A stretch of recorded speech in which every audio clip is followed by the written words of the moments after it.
everything. The podcast that got from CBS Television City to the Headgum Studio in about 35 minutes. That's, dude. Clean, too. That's gnarly. Clean and legal. Yeah, no, now you be honest. There was some yellow lights that may have gotten run. You know what I mean? There was some shoulders that may have gotten driven on. What are you, like, rubbing his racing, bud? It's fucking, it doesn't matter if you get here by inch or a mile. You gotta get from a W is a W, my friend. I got from point A to point B. As a crow flies. And you see it. On the interstate. If you don't like it, you can suck D's.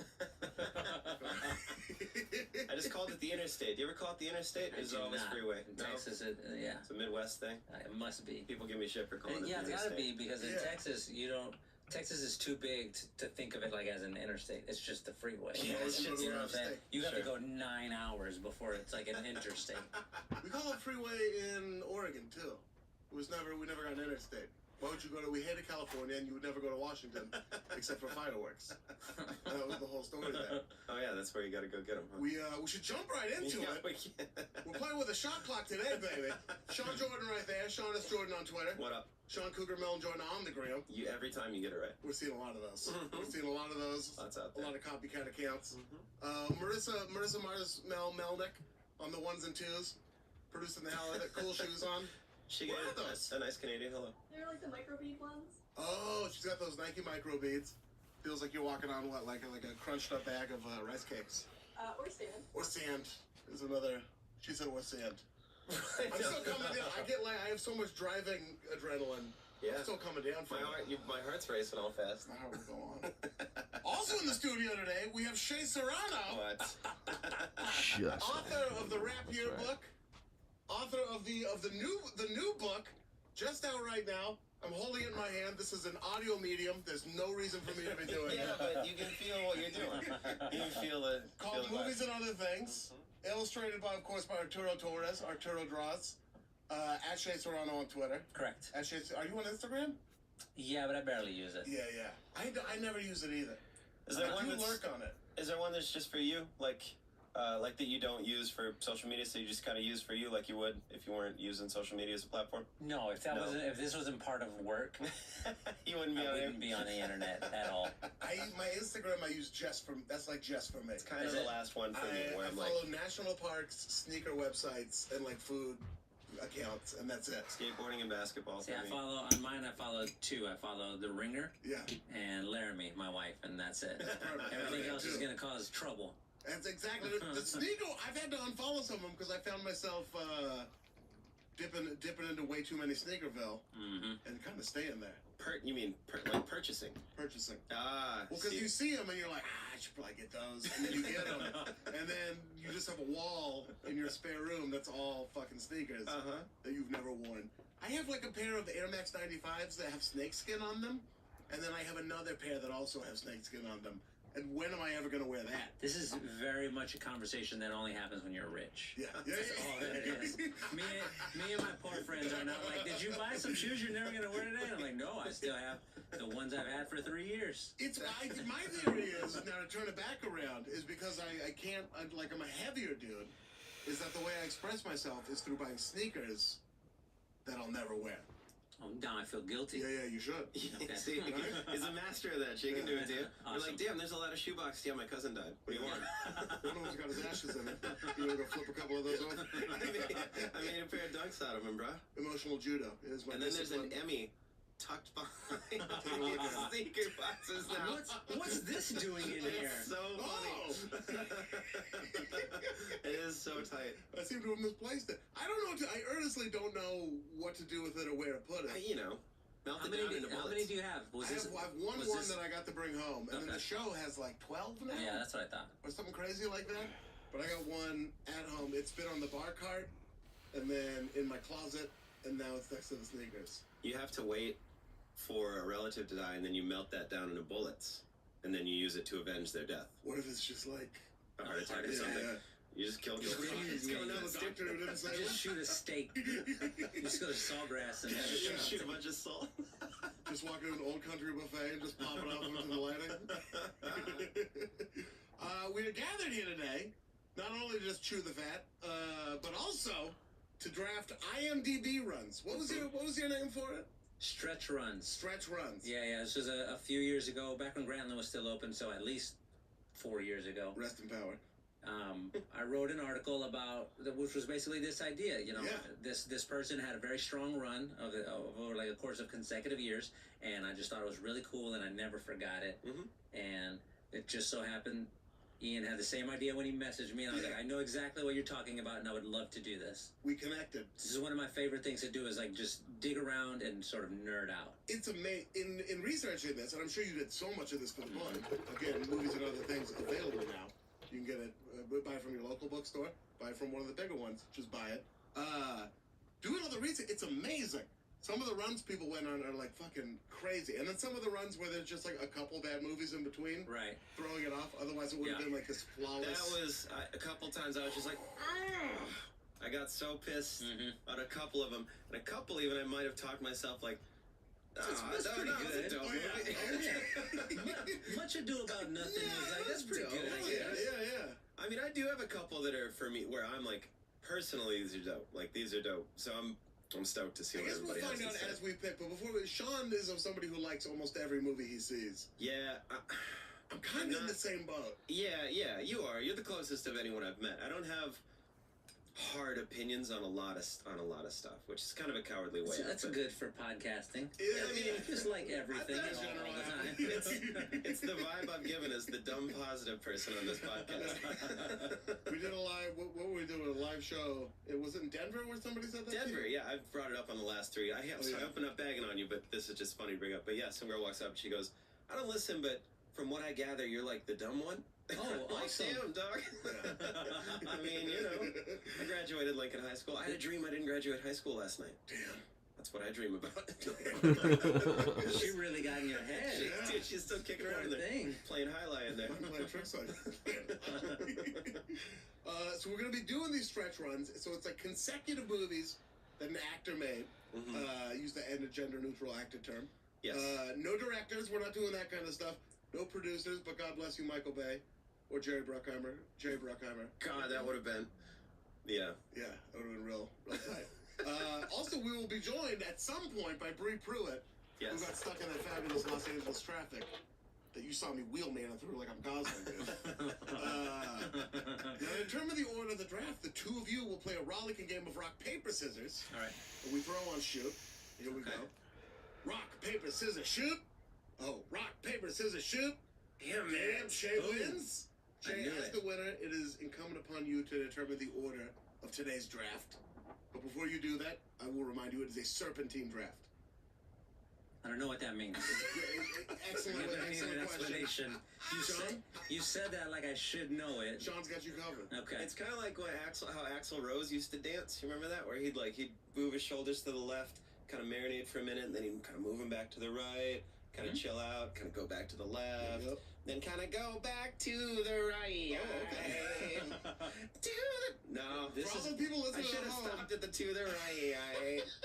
that Axl Rose did not cut a hole in the ceiling and parachute into the Axel studio. and Bree both stuck in traffic Both right of them now. are stuck in, but Axel is coming. The microphone flag fell off. So, Shay, basically what it means is if you pick third in the first round, you pick first in the second round. Yeah. With that in mind, that's what I figured. From the Axl When Rose. you said that, and then you did Axl Rose, and then I got back to confused, and then now we're in. Yeah, I mean, all right, I got it now. If we take you on a long walk, but it gets you there. We get there. We'll end up playing it any weather. All right. So what will the order of today's draft be? I want to go first. All right, Shay's I want to make first. sure that I don't lose my first pick. Perfect. God, fuck, dude, I know what it You is. think you do know what it is? No, you have no idea. There's a super first pick. There's a pick. couple, though. Fuck it. All right. I mean, No, there's no way that anybody's picking my first pick, but I just want to make sure. So I'm going first. Ian, you can go second. Hell yeah. Because you have an Emmy. I do have an Emmy. And Sean, you don't have an Emmy yet. You get to go third. It took me a while of living in LA to realize I won't have an Emmy. I'm not a writer. You don't have an Emmy. You can kill me and steal mine. There you go. I wouldn't. What? I don't know. I can't believe that even came out of your mouth. And then Bree I'm sorry for suggesting will that. be 4th or 9th or whenever she gets She'll get here by then. She We'll will. see. Yeah, we'll see. But before that, we'll be right back after a short break. This episode of All Fantasy Everything is brought to you by Babbel. Now, let me tell you this. I'm going to tell you this for free. 1 in 5 Americans have learn a new language on their bucket list. A lot of people also have try stand-up on there. scratch that off. Learning a new language is, trust me, it's going to benefit you more. And if that's you, make this the year that you finally check it off the list with Babbel. It's not going to cost you hundreds of dollars. You don't need private tutors. You don't need to waste hours on apps that don't really help you speak the language at all. Babbel's quick 10-minute lessons are designed by over 150 language experts to help you start speaking a new language in as little as 3 weeks. Babbel's tips and tools, they're approachable, they're accessible, they're rooted in real-life situations, and delivered with conversation-based teaching, so you're ready to actually practice what you've learned in the real world. I hopped on and it's seriously, they're 10-minute segments, and they just start you off very basic, very convenient, and teach you just actual conversation skills. I took a few lessons, and I'm going to keep going because why not? It's obviously one of my goals. Everybody wants that goal. Everyone in the world speaks 30 languages, and none of us speak any other one. So yeah, of course you would want to do that. And with Babbel's, they have this thing, their speech recognition technology. It helps you improve your punctuation and your accent so you don't sound like an absolute moron, or you sound like as little of a moron as possible. So it's going to help you there. Studies from Yale, Michigan State University, that's where my wife went, and others, they continue to prove Babbel is better. One study even found that using Babbel for 15 hours is equivalent to a full semester at college. So get on it, give it a shot. Here is a special limited time deal for our listeners right now. Get 55% off your Babbel subscription, but only for our listeners at babbel.com/allfantasy. Again, get 55% off at babbel.com/allfantasy, spelled BABBEL.com/allfantasy. Rules and restrictions may apply. This episode of All Fantasy Everything is brought to you by Policy Genius. Now I want you to start the new year off right. We all do, because it is a brand new year. You have a chance to finally get a hold of everything. You can organize yourself, and we want you to know that you have found the right life insurance to protect your family, and we want you to use Policy Genius to get there. Getting life insurance today, it is important. It's one of those things. I'm one of those people who never ever thought about that till I had a daughter, and then your boy's getting older. We're all getting older. I'm aging, as it were, and it just gives you peace of mind. It just does, and it's so simple. It's so easy to do. If something were to happen to you, you don't want your family getting stuck with all those bills. I certainly don't want the bills, so I don't want to leave anybody with the bills. And with Policy Genius, they help you compare your options from top companies, and their team of licensed experts, they're on hand to help talk you through it. They want you to succeed. They work for you, and really, all life insurance does is give you that nice security blanket. You know what I mean? It lets you know that you're going to be chilling if something happens to you. Well, you're definitely going to be chilling, but your family, your loved ones will be chilling. It's nice to be covered. It was very easy, the whole process, for me to get covered. Not as hard as you think it's going to be by any means. So with Policy Genius's technology, they just make it so easy to compare life insurance quotes from America's top insurers. It's just a few clicks. You find the lowest price. Even if you already got life insurance policy through work or something like that, might not be enough to protect you and everything you're going to need. With Policy Genius, you can find life insurance policies that start at just $292 per year for $1 million of coverage. Some options offer same-day approval and avoid unnecessary medical exams, so you're not going to have to go into the doctor, get all yada, yada, yada. Policy Genius, like I said, they got a licensed team of award-winning agents who can help you find the policy that's going to best fit your needs, and they work for you, not the insurance companies. So they want you to succeed. They're in it for you. Save time and money, and give your family a financial safety net with Policy Genius. Head to policygenius.com or click the link in the description to get your free life insurance quotes and see how much you could save. Again, that's policygenius.com. This episode of All Fantasy Everything is brought to you by See The Thing Is. It is a podcast that'll just make you feel good. If you're a millennial who misses life in the early O's, I do. I don't know if I'm a millennial. I think I am. I think I'm like the last year to be a millennial. Anyway, I throw myself in there sometimes after a couple bowls of loudmouth soup. Who we kidding? If I have a hard time finding new or curated music, of course I do. All that stuff is hard to do. If that's you, if you fall in that boat, you're going to love See The Thing Is. It's a podcast hosted by Bridget Kelly and Mandy B. Bridget is a Grammy Award-winning R&B artist. Mandy B is a podcast trailblazer. Twice a week, Bridget and Mandy, they host nostalgic conversations in their grown segments. They also have political pop culture conversations in their honest segments, and relationships / hot take conversations in the slightly toxic segment. The opinions on the show are extremely real. They're brought to you by the genuine connections ladies have with the guests. They like to call their friends with benefits. You get it. Each week, you're going to leave with new music recommendations or a playlist of new music. You know what I mean? That who doesn't like new music? It's in their freshly squeezed music segment. Recently, they sat down with Ari Lennox, Big Frida, Robert Glasper, just to name a few. So get on it, follow and subscribe to See the Thing Is on Spotify, Apple Podcasts, or on YouTube. New audio episodes drop every Tuesday and Friday, and visuals are available on YouTube Wednesday and Saturday. Yeah, and we're back! So, Shay, with the first pick in the stretch run, all fantasy everything draft, the first selection is. There are some like big names that I should probably take first. Well, but I'm gonna Kevin Costner this draft day. I'm gonna make my Vontae Mac pick. Okay. Give me Omar Epps. Oh, what? Omar Epps. I didn't even think about him. Omar Epps, 1992 to 1995. Okay. First movie, Juice. Plays Q. Incredible, important movie. I bet I know some of the other ones in there.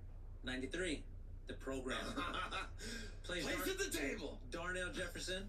I love that movie so much. Freshman running back. He scores the game-winning touchdown in the last game of the season. He makes out with Halle Berry. Dude, that line where he goes, Ray Griffin, tailback. Or no, he goes Darnell Jefferson, tailback, and then Ray Griffin, starting tailback. Yeah, I know, that's why they recruited me. Gotta start strengthening your elbows. That movie's one of my favorite movies. Omar Epps is when he shows up in the movie, especially at this time. In 1992, 93, I'm watching these movies. I'm 11, 12 years old. Oh, is it rude? How old are you? 38. Okay, I'm right there with you, and I was the same exact. Yeah. Yep. So you see this guy on screen, and you're like, "This is the coolest person I've ever seen. This is the most magnetic person I've ever seen. He's got a cool walk. He talks cool. He just always does cool things. It's been in my head ever since. He showed up on House, and I was like, I guess I watch House now, and just watch every episode of House. He's so fucking slick. That movie the program got like offensive linemen right. Because they all try to make everybody seem so dark, and then that thing was like, no, they're just like big, goofy dudes. And that's exactly what offensive linemen are like. Well, like Kaminsky, whatever his name is. When he does the doggies? Yeah.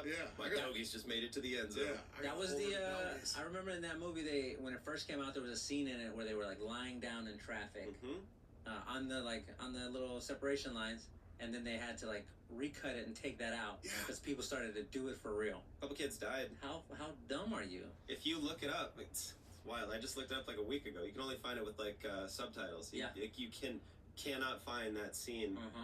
But it's gnarly. It just shows the quarterback's drunk. Joe Kane's all drunk, hops into a freeway, and you're like, what? It was in the trailer. You're like, this is a good idea. Let's put this in here. Who sees that? I've seen movies where people fight vampires, and I don't go try to kill vampires. If I'm being honest, when I saw that, I was like, I never thought I'd do it, but I was like, that looks cool. It does look cool. So, unless a weaker mind would go, the dumb one. 1992, Juice. First movie. 1993, The Program. 1994, Major League 2. Oh, he steps in as Willie Mays Hayes for Wesley Snipes. And he knows he's replacing Wesley. He comes in hot. They do that goofy fake action movie. What is it? Black Hammer, White Lightning, or whatever it was. And there's a trailer in the movie for the fake movie. They're doing a lot of stuff. He has the great scene at the end where he leapfrogs over the catcher, over the evil Parkman, and he says, "Sucker!" and he jumps over the top of him. Fucking incredible. Those are big shoes to step into. He's the only guy who could have done it. That's like jumping the canyon. You just have to go 100 miles an hour, and if you hold up even a little bit, you're not going to make Wesley was so good in that Major Leagues. He's incredible. Omar comes in and he has completely different energy, which is exactly what you need. You don't want somebody to show up doing a Wesley Snipes impression. Anyway, 92 Juice, 93 The Program, 94 Major League 2, 95 Higher Learning. Yeah, dude, I'm pointing up. Higher Learning. Mr. Williams. Malik Williams, track star. You want a full scholarship, Mr. Williams. Track star. Tyra Bizzle's up in that movie, dude. Dates Tyra Banks. Ice Cube, Christy Swanson. That movie's star-studded. Really, really good movie. This is his most interesting role. He's the only one that like got to sink his teeth into. And Juice, I guess. No, Juice definitely. But just like philosophically a complicated movie. They do a lot of you know, we're gonna do a lot of like talking about race here, and he's really good in those moments where he has to like stew around in it.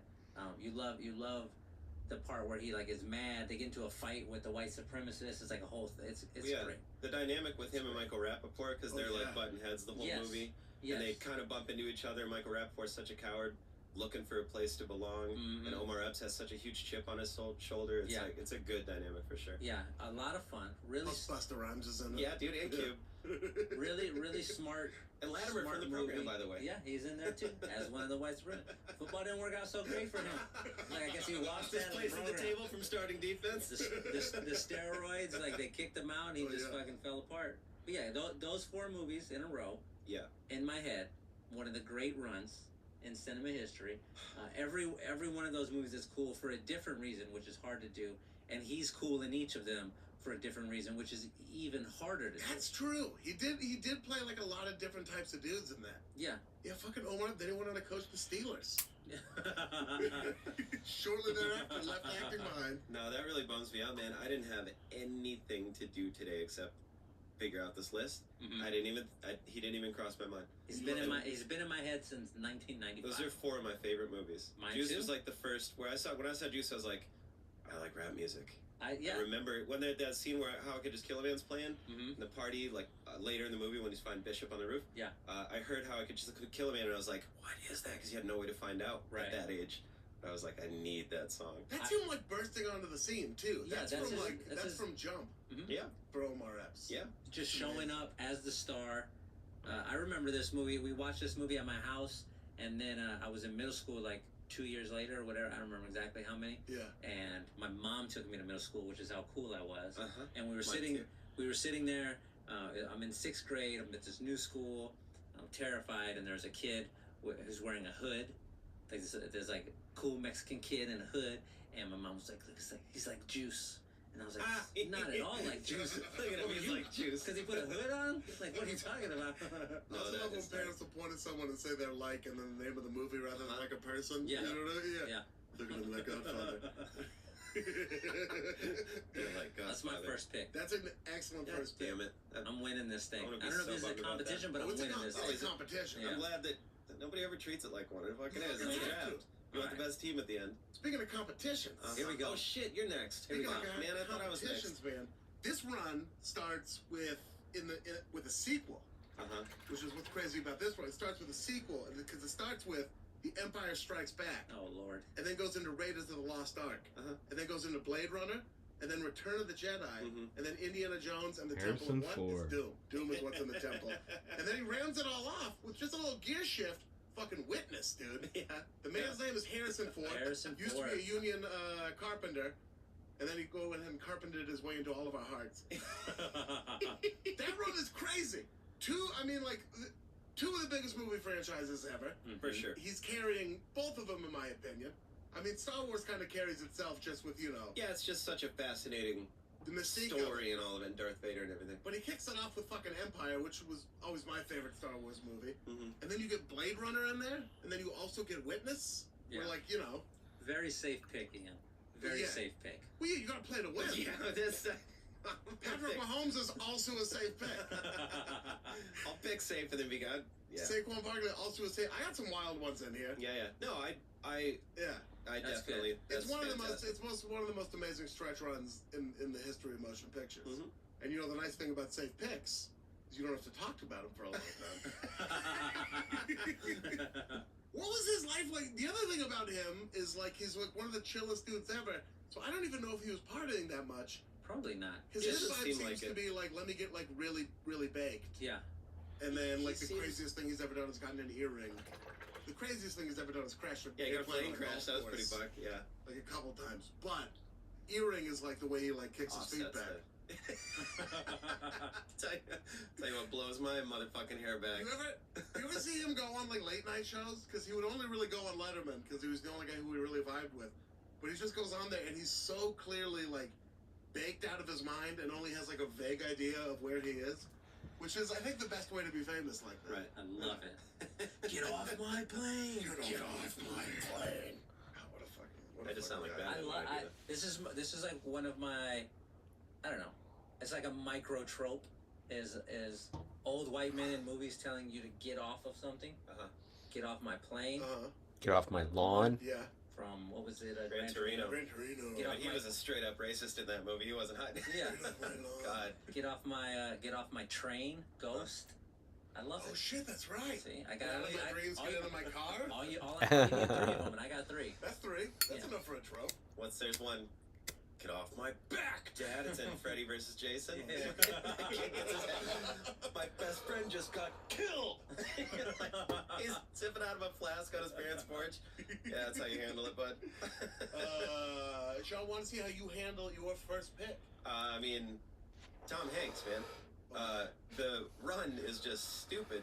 So the one I'm talking about, League of Their Own, Sleepless in Seattle, Philadelphia, Forrest Gump, You're Apollo going 92, 13. 2002, right? I mean, I just wrote the movies down. I didn't write the years, but it's got to be. Go ahead. It's got to be that I'm stretch. with you. So. I got it on me too. Okay. League of Their Own, Sleepless in Seattle, Philadelphia, Forrest Gump, Apollo 13, Toy Story, That Thing You Do, Saving Private Ryan, You've Got Mail, Toy Story 2, Green Mile, Castaway, Road to Perdition, Catch Me If You Can. Wait a minute. Damn. That's Kidding me, exactly dude? what I wrote. 92 to 2002. When I saw that, I was like, no. I did not know they were all right in a row. Yeah. That's crazy. Astonishing. Was there not a lemon in there somewhere? No. How did I fucking skip that? Toy Story 2 is the closest you can get, and it's still great. And that's still a great it's movie. still great. When I was looking through, I was like, that's the only one that I couldn't like dive into detail about. Right. Because I mix up the Toy Stories, but it is. What is your favorite movie in that run? Oh, I didn't even anticipate it. My favorite movie in that run, depends on the day. So Saving Private Ryan or That Thing You Do. So if I'm in Dark horse pick right there. I love that movie. I love everything about that movie. Ethan Embry gets a shine in that movie. Liv Tyler's in that movie. It's just good. Rita Wilson's in that movie. She plays a waitress. It's fun. Yeah, dude. I quit. It is a stupid run of movies. I honestly could not believe it. When I was working on the movie book, there's actually a footnote in there about this. I didn't even think at the time about how much I like Liv. Oh yeah. I just realized while I was researching all the other stuff, like every movie that she's been in is a movie I like. She's fantastic. What the hell? Every single one. I was like, oh, The Strangers. Oh, you know who's in that? Liv. Oh yeah. Armageddon. You know who's in that? Liv. She brings a really kind of lovely energy to anything she's in. Yeah. Lord of the Rings. Lord of the Rings. But Doesn't matter. Enjoyable movie. Put her in anything. If she's in a movie she's like one of the low key Sunday afternoon champions. Yeah. When you're at home on a Sunday afternoon, maybe a movie comes on cable, and she's in a lot of the ones you want to watch. Because Armageddon is one of the fucking Hall of Fame Sunday afternoon movies. She has this I don't know, it's comforting when she's around. I feel the same way about Kevin Costner. Yeah. And I'm like, there's just something that makes me feel safe when this person is on the screen. I would love to walk into my garage and Kevin Costner just is putting the hood down on my car. Yeah. Wiping his hands off with a rag. With that red rag. Yeah. Oh hey, you know. Hey son. Cracks a beer with his hand and hands it to you, maybe. It's not even a twist off. It's just he gets it off anyway. Shay, of that run, what do you think is your favorite of that iconic Tom Hanks run? All right, I'm feeling a little bit of a recency bias because I just rewatched A League of Their Own. Oh, it's amazing. I love A League of Their Own. It's so good. Big fan. What's up, Bree? Bree, this is Shay. Shay, this is What's Bree. up, homie? How are you? You're just in time to make your first pick. You really are just in time to make your first pick. That. So Shay took Omar Epps with his first pick. So insightful. Thank you. From Juice, the program, Thank Major you. League 2, Higher Learning. And then I took Harrison Ford from Empire Strikes Back all the way to Witness, Okay. which I've been really booed for. How are you not booing Tom Hanks, though? That's a pretty safe pick. I'm booing him, too. Oh, damn, dog. Both of us getting booed for being too obvious. Sure. Although the first round you go obvious. I disagree. Anyway. Kevin Costner took Vontae Mack with the first pick. He did. He traded several times. He knew what he was going to. He knew he was going to here. become Black Panther eventually. I'm going to hear that Draft Day was a movie run later in this podcast, am I not? Oh, you're not. No, Draft Day I don't think it's about anybody's movie run. I like Draft Day though. I did too. It got a lot of hate. I thought it was fun. Yeah. You know that quarterback that everybody wanted him to take. He didn't. Okay, see, this is nobody came to his birthday. This is a parallel that I was going to draw. You picking your guy here, Harrison Ford. Would have been like Kevin Costner picking a quarterback right there. It's so safe that there's something wrong with it. Nobody. You don't think anyone's coming to his birthday? I will say both of those franchises have been tainted post Harrison Ford's involvement a little bit. Yeah. You know. Yeah, that last Indiana Jones was a bummer. Witness was tight though. This is like a like one of those spinning merry-go-rounds that I'm trying to find or double Dutch where I'm trying to get in there, Trying to but get in? I'm You're like, in? oh boy, draft day? Nope, not a window for me. Yeah. That's not. I'm just Not my having to act space. like running down the stairs didn't cash me out for the rest of the day. You should watch it if only because it's a wonderful film. You know, you don't even have to Sure. like football. It's just like a really well-made film. And Omar Epps is in there. Homer Epps is No, not in not in draft Costner's draft. in draft day. Yeah. No. Okay. What's your first pick? Yes. Gang, I was interested in some legacy actors, right? And I went with comedies because I think comedies are easier for me to defend in this space. All right. So Adam for my Sandler. first pick, Adam Sandler. I'd like to pick Steve Martin from Okay. 1986 to 1991. Wow. Beginning Yeah, that's with got some- Father of the Bride. Huh? Check. Going That's a through my favorite film, inspiring me to move to LA Story. My Blue Heaven, a weird movie that I like and will stand by. Arugula. Great haircut. Great Steve Martin His haircut. suits. Truly. His suits in that movie. And Rick Moranis. Can't get enough of it. On fire. Parenthood after that. Classic. So good. Great for monologues for all you actors out there. Dirty Rotten Scoundrels. Oh yeah. Seriously. Character work. Wow. Planes, Trains, and Automobiles. Oh, the classics. So good. Keep coming. Holidays. It might come up later. Little Shop of Horrors. Oh my God. Ladies and I gentlemen. just listened to the whole soundtrack the other day. Did you? Uh-huh. You know they're doing a run in Pasadena. I was do. gonna go see it. Yeah, I we think should it'll get be a little fun. gang together. I'd Yeah, love to go. Sherry, fly back to LA. We're gonna go see a Little Shop of Horrors in I'm in. Pasadena. Cancel I'm the in. book there. It's just a community production. Yeah. Love to see it. Mm-hmm. And finally, rounding it out with Three Amigos. Wow. Oh my Paramount God. Pictures, right here. My queen's favorite movie right there. Get out of here. Mhm. Three Amigos is. Three Amigos, her I fucking favorite love movie of that all movie. time. Damn, that's an amazing run. You know? Was a cool period of time. I mean, that's like when we're little kids, right? Most Yeah, of us, yeah. and you know, these are comedies or like family movies. They don't make family movies that are that good anymore, you know? Yeah, you're right. Like Moana, that was the last really good family movie I seen. That Into the Spider-Verse was like a good. That was for Yeah. families, right? Yeah. Yeah. Spider-Verse Okay, was alright. non-animated, Man, that was family ensemble type movies. Fighting with My Family, starring The Rock. Really? Fun. Good All right, movie. bud. Good family movie? Good Friday family movie night. We watched it. We don't watch wrestling like at the house, but we watched that movie. Okay. And then afterward, the twins were like, "Is this Oh. real? Can we see the like real wrestling match?" And then we pulled it up on YouTube and we watched that one too. Oh, That's the one where the brother and sister want to be wrestlers. Yes. And he Oh, that picks the sounds great. sister, right? Yes. And like brings her into the fold. Yes. And that's a true story, yeah? Yes. Crazy. Okay. It's good. I could see that It's being a good. family joint. Dwayne the Rock Johnson. All right, Huh? I stand corrected. Thanks, Jay. Welcome to the fucking Thunderdome, bro. I guess, damn. What is your second pick? That first one, amazing. Hot corner. There you go. Okay, I'm gonna go with another goddamn comedian. Another one from our youths.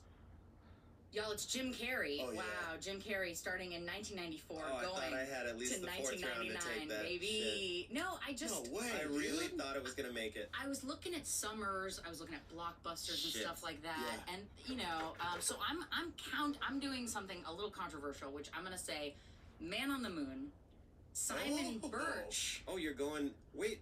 Yeah, Okay. I'm starting in 1994. Okay. Oh no, wait I a went minute. backward. Oh, Backward. yeah, backward, I was backward. gonna Okay, say. The Mask. Yeah. Okay. Well, Or Ace Ventura: Pet Yes. Detective. Yeah. Yeah. Ace Ventura: Pet Detective, The Mask, Dumb and Dumber, Batman Forever. Yeah. Riddle Me This. He was one of the few good parts of that movie. Second Ace Ventura, Mhm. very good. Guano, sure. The Cable Guy, spectacular. One of the Dark, most weird. underrated movies of all time. I think. Interesting. I really think it is. Yeah, Nobody I'm got with enough credit for that I'm with movie. you on this. yeah. one. Judd Apatow, that was Judd Apatow's like first movie. Nobody gave a fuck about What was it. Judd Apatow? Everybody said Jim Carrey sucked in it because he was serious. It's one of the funniest movies I've ever seen. That movie. They just weren't ready for that energy. No, they weren't. and it's Yeah, such yeah, a yeah, bullshit. Jack Black kills it. It's I like mean, if you've been listening to Sweat all day, then you throw a suit Then on. you throw a it's suit like, what on. the fuck is this? You know, Yeah. it's disorienting. If Oates tries to hop in, I'm trying to listen to Hall over here.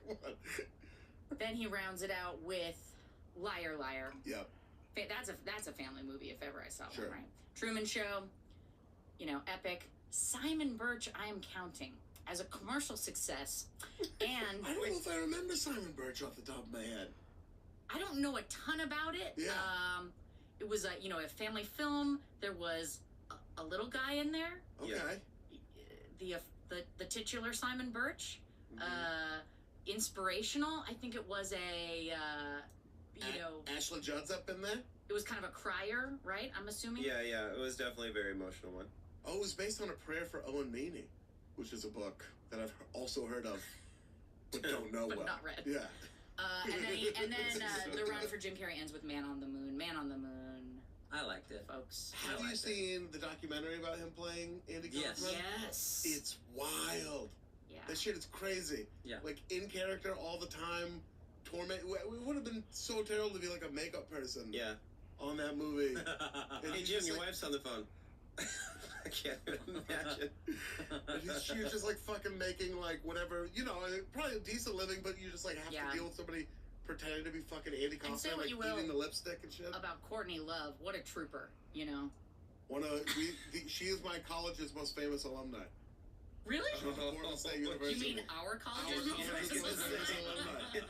Courtney Love. Let's make that a pact that you and I surpass that. What do you say? I'd love to, but neither of us are in Hull, so we're gonna have to find a way to get into fucking Hull. Get into Hull. Get into Hull. Also, Mary Strip Club's most famous alumni. Mary Strip Club. Mary Strip Club in Portland, Oregon. Courtney Love also danced at Mary Strip Club. I swear to God. What? And then, so just all on that same street, just the Queen of Broadway in Portland. I love those little Portland, like Elliott Smith is like 9th and Powell. Yeah. Just that little strip right before the Ross Island Bridge. And then all those streets are named after Simpsons characters. What the hell are y'all talking about? This is Portland I have no idea. Ian, Portland. What's your next pick, Ian? It's me. Oh, it's But you. If you go to Portland, the streets are all the Simpsons characters are named after like streets. So like Quincy, Flanders, all that. Quimby. It's fun. You'll appreciate it. So quirky and Portland. I mean, we didn't name them after the Simpsons characters. It was vice versa. It was vice versa. Yeah. You better be careful, man. Next time you go there for Powell's, I know you're missing it this time. People will come out, fucking throw some of that homemade kombucha on you. Oh yeah, shout out to whoever sent us that homemade kombucha. We appreciate you. That's gonna get me into kombucha. Yeah. Maybe I'll mix up some greens, put it in there. Don't do that. It's a new day for Sean Jordan. Whole new day. Pour a little Jim Beam in it. Yep. All right, go on. So my second pick. I'm I the only one that didn't write down the years? I didn't write down the years. I apologize. I also didn't. Okay. But I'm looking at him now. I'm going Jean-Claude Van Damme. Whoa! And I'm going Bloodsport, Black Eagle, Cyborg, Kickboxer, Lionheart, Death Warrant, Double Impact, Universal Soldier, Nowhere to Run. So all of us. You got a couple weak spots in there. I don't think so. Not for me. Black Eagle. That's the weakest. Okay. It's the weakest. I wouldn't say there's a couple weak spots. I'd say there's one. Black Eagle, but I still loved it when I was a kid. That's the one where he's got to go against like the KGB. Yeah. Those are all the same movie. All of these movies are the same. Jean-Claude Van Damme's my favorite action movie star of all time. Wow. Yeah, so I brought a couple of those movies into the hospital to watch with my dad when I was a kid. Like those movies, all the way up to Nowhere to Run. That was the one where I was like, all right, I'm done with Van Damme. That's I'm the done. one where he knocks the snake out. He like punches a snake. That's the one with, is that the one with Patricia Arquette or is that Hard Target? I always mix them up. Hey, who knows? It's that's 88 through 93 too. Yeah. We did all that in 5 years. Yeah. Wow. He stayed working. He was getting after it. Dude, those movies, I mean, I was in Taekwondo for 14 years, 13, 14 years, something like that. And a good reason is because of those movies where I was like, nah, this is dope. I gotta stay doing this stuff. Yeah, I might have to knock a snake out. Yeah, dude. It could happen. Cyborg is on HBO, and I keep talking myself out of watching it every night. I'll probably watch it tonight. You can't watch it at night, dude. 'Cause you can't go to bed after that. I got a 6 a.m. flight. I don't think I'm going to bed. So You're not gonna go to bed tonight? I'll probably stay up. Dog, I'll stay up with you. We'll watch fucking Cyborg tonight. I've been known to stay up because, fun airport talk. Can I just read off some of these character names? Please. I'm gonna bounce back one, and then we'll move on. So before Bloodsport, he was in a movie called No Retreat, No Surrender. Yeah, he was. Ivan Krasinski, the Russian, and then Frank Dukes, of course. Yeah. Andre and Black Eagle, and Cyborg, Gibson Rickenbacker. Well, here's Jean-Claude Van Damme's best character name. I don't even have to look this up because I just know it. Yeah. Gay Karate Man.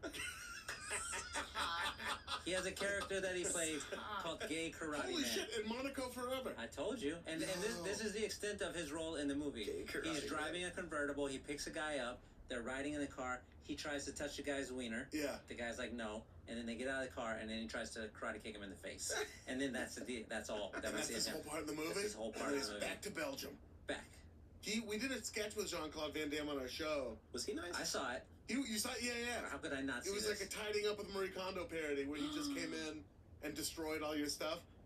He was not. Well, he was weird, man. He came in on He's set. Belgian, right? He's Belgian, and he was just very quiet the whole time. And then when we yelled action, he started like destroying stuff. And he called his own. That's a wrap. I'm done here. We got like the plot points, but we were like, all right, we need to shoot a few more action things, and like he did 2 of them, and then it was like, all right, that's good, and then like walked off, and then left, and his team left what with you him. can do when you're Jean-Claude Van Damme. Well, who's gonna stop him? You gotta take what you can get, man. And we did. We put it together. Yeah, man, he's a hard. So, what in your opinion drops Black Eagle below a It's- blood sport? Bloodsport's fucking amazing, by the way. Is it the lack of a narrative? He's not in a starring role in that one. Yeah. So it's the lack of Jean-Claude Van Damme. He wasn't Got it, really got it, him got it, yet got it. because they're Bloodsport, but that didn't really make him. Or it did, but it took a little while. It did. Because Black Eagle was after Bloodsport, so it's like maybe they shot that first or something. Yeah, that's my guess. That's probably why. The only Jean-Claude Van Damme movie I've seen is JCVD, the art. That's a good one. That's a good one. Where he plays himself. That's, yeah. Postmodern JCVD. That fucking what is it? Soliloquy when he raises up or whatever and he starts Gorge. crying. It's insane. It's like Birdman shit. Oh yeah, for real. I still haven't seen Birdman. Girl. Isn't that stupid? No, Jean-Claude Van Damme's not in it. You're good. Oh, You're yeah. good. I'm out. I got a tattoo assuming that he was in it. Eddie Norton's in that shit though. Now I feel a lot of pressure to go with something like a little more esoteric. Even there's some iconic runs on the board. There's some like fucking, you're in my head. We got the knuckleball over here in everyone's head. Truly. Fucking, all right. I'm gonna go ahead and do this. What are you doing? No. Yeah. Uh-oh. I'm hopping on the 6 and I'm taking Jennifer Lopez. What? You son of a bitch. From Selena to Ants. You son of a Dang, bitch. dang, dude. No, I have a Jennifer Lopez on my pick, but I have 2019 Jennifer Lopez. Can we do that? Oh, yeah, you can get Yes, 2 we can do different that, runs. We can go 2 different runs. 2 different runs of same person? Okay. Selena, Anaconda, U-Turn, Out of Sight, and then Ants, which as a kid, I enjoyed. Ants is good. Ants is good. I'll watch Ants today. And in the middle of that, even though this doesn't count, so if you're judging it, please discount this. She was in the video for Been Around the World for Puff Daddy featuring Ness. I feel like that they should were get to dating count. at that point. They were dating at that point. And then Puffy got in trouble, and she was like, "Same for me." And she was out. Yeah. Shine took the dive. Where's A-Rod? Yeah. Good for her, though. That A-Rod relationship seems to be working for both of them. Did she stop at Ben Affleck along the way, though? Yeah, she did. Yeah. They were between Puff Below, Daddy dude. and- Yeah. Oh, yeah. Bennifer did. That was advantageous for everybody as well, I think. Everybody ate off that. Yeah. So Selena, I mean, amazing movie, of course. Anaconda. Second time Ice Cube's been in here. Cube is good. I'm surprised nobody's picking Cube. Well, you know? I don't know. I'm just saying he's been around. U-Turn, is U-Turn the one that's directed by Oliver Stone? See, I feel like if you don't know the movies, I do. No, I always confuse. This is tough for you. It is. Tough U-Turn's, right now. U-Turn's it's real weird. It is real weird. Yes, that's the one. And then Out of Sight is. I always confuse those 2 movies. Her and George Clooney. Yeah. Out of Sight. Yeah. Oh, Which is definitely better than U-Turn. But I remember seeing U-Turn. No. I think it was. But U-Turn Out was of Sight? Absolutely. Out of Sight's way better than U-Turn. In my weird. opinion. I mean, I like a weird ass movie if I'm in the mood, you know. But I remember. But again, I like everything as we established earlier. Sean Penn in U-Turn. But I remember being 13 years old, maybe 12 when I saw U-Turn for the first time, and it being one of those like, where you like start to get it about women movies, where you're like, go on, you know. I think she was wearing like a beater top or something like that, and anyway, we can move on. Yeah, it was just a very sensual experience for young Carms in Beaverton, Oregon. There we go. J-Lo, dude. Good pick. All right. I was gonna go Lopez 2019 just because of the Oscar talk after Hustlers. She has she's doing another movie. She also has the Super Bowl. She also has the Versace moment. Like there's a lot of good.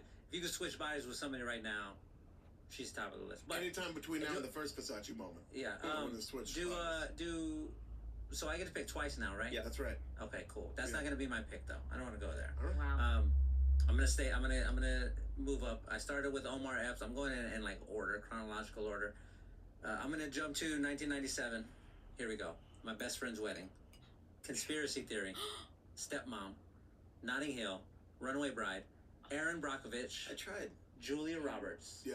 I tried to get that, and I missed that run somehow. How did you miss that run? I don't know. I think I thought I saw something shitty in there. Are you crazy? We're Are you starting. listening? We're starting with the best.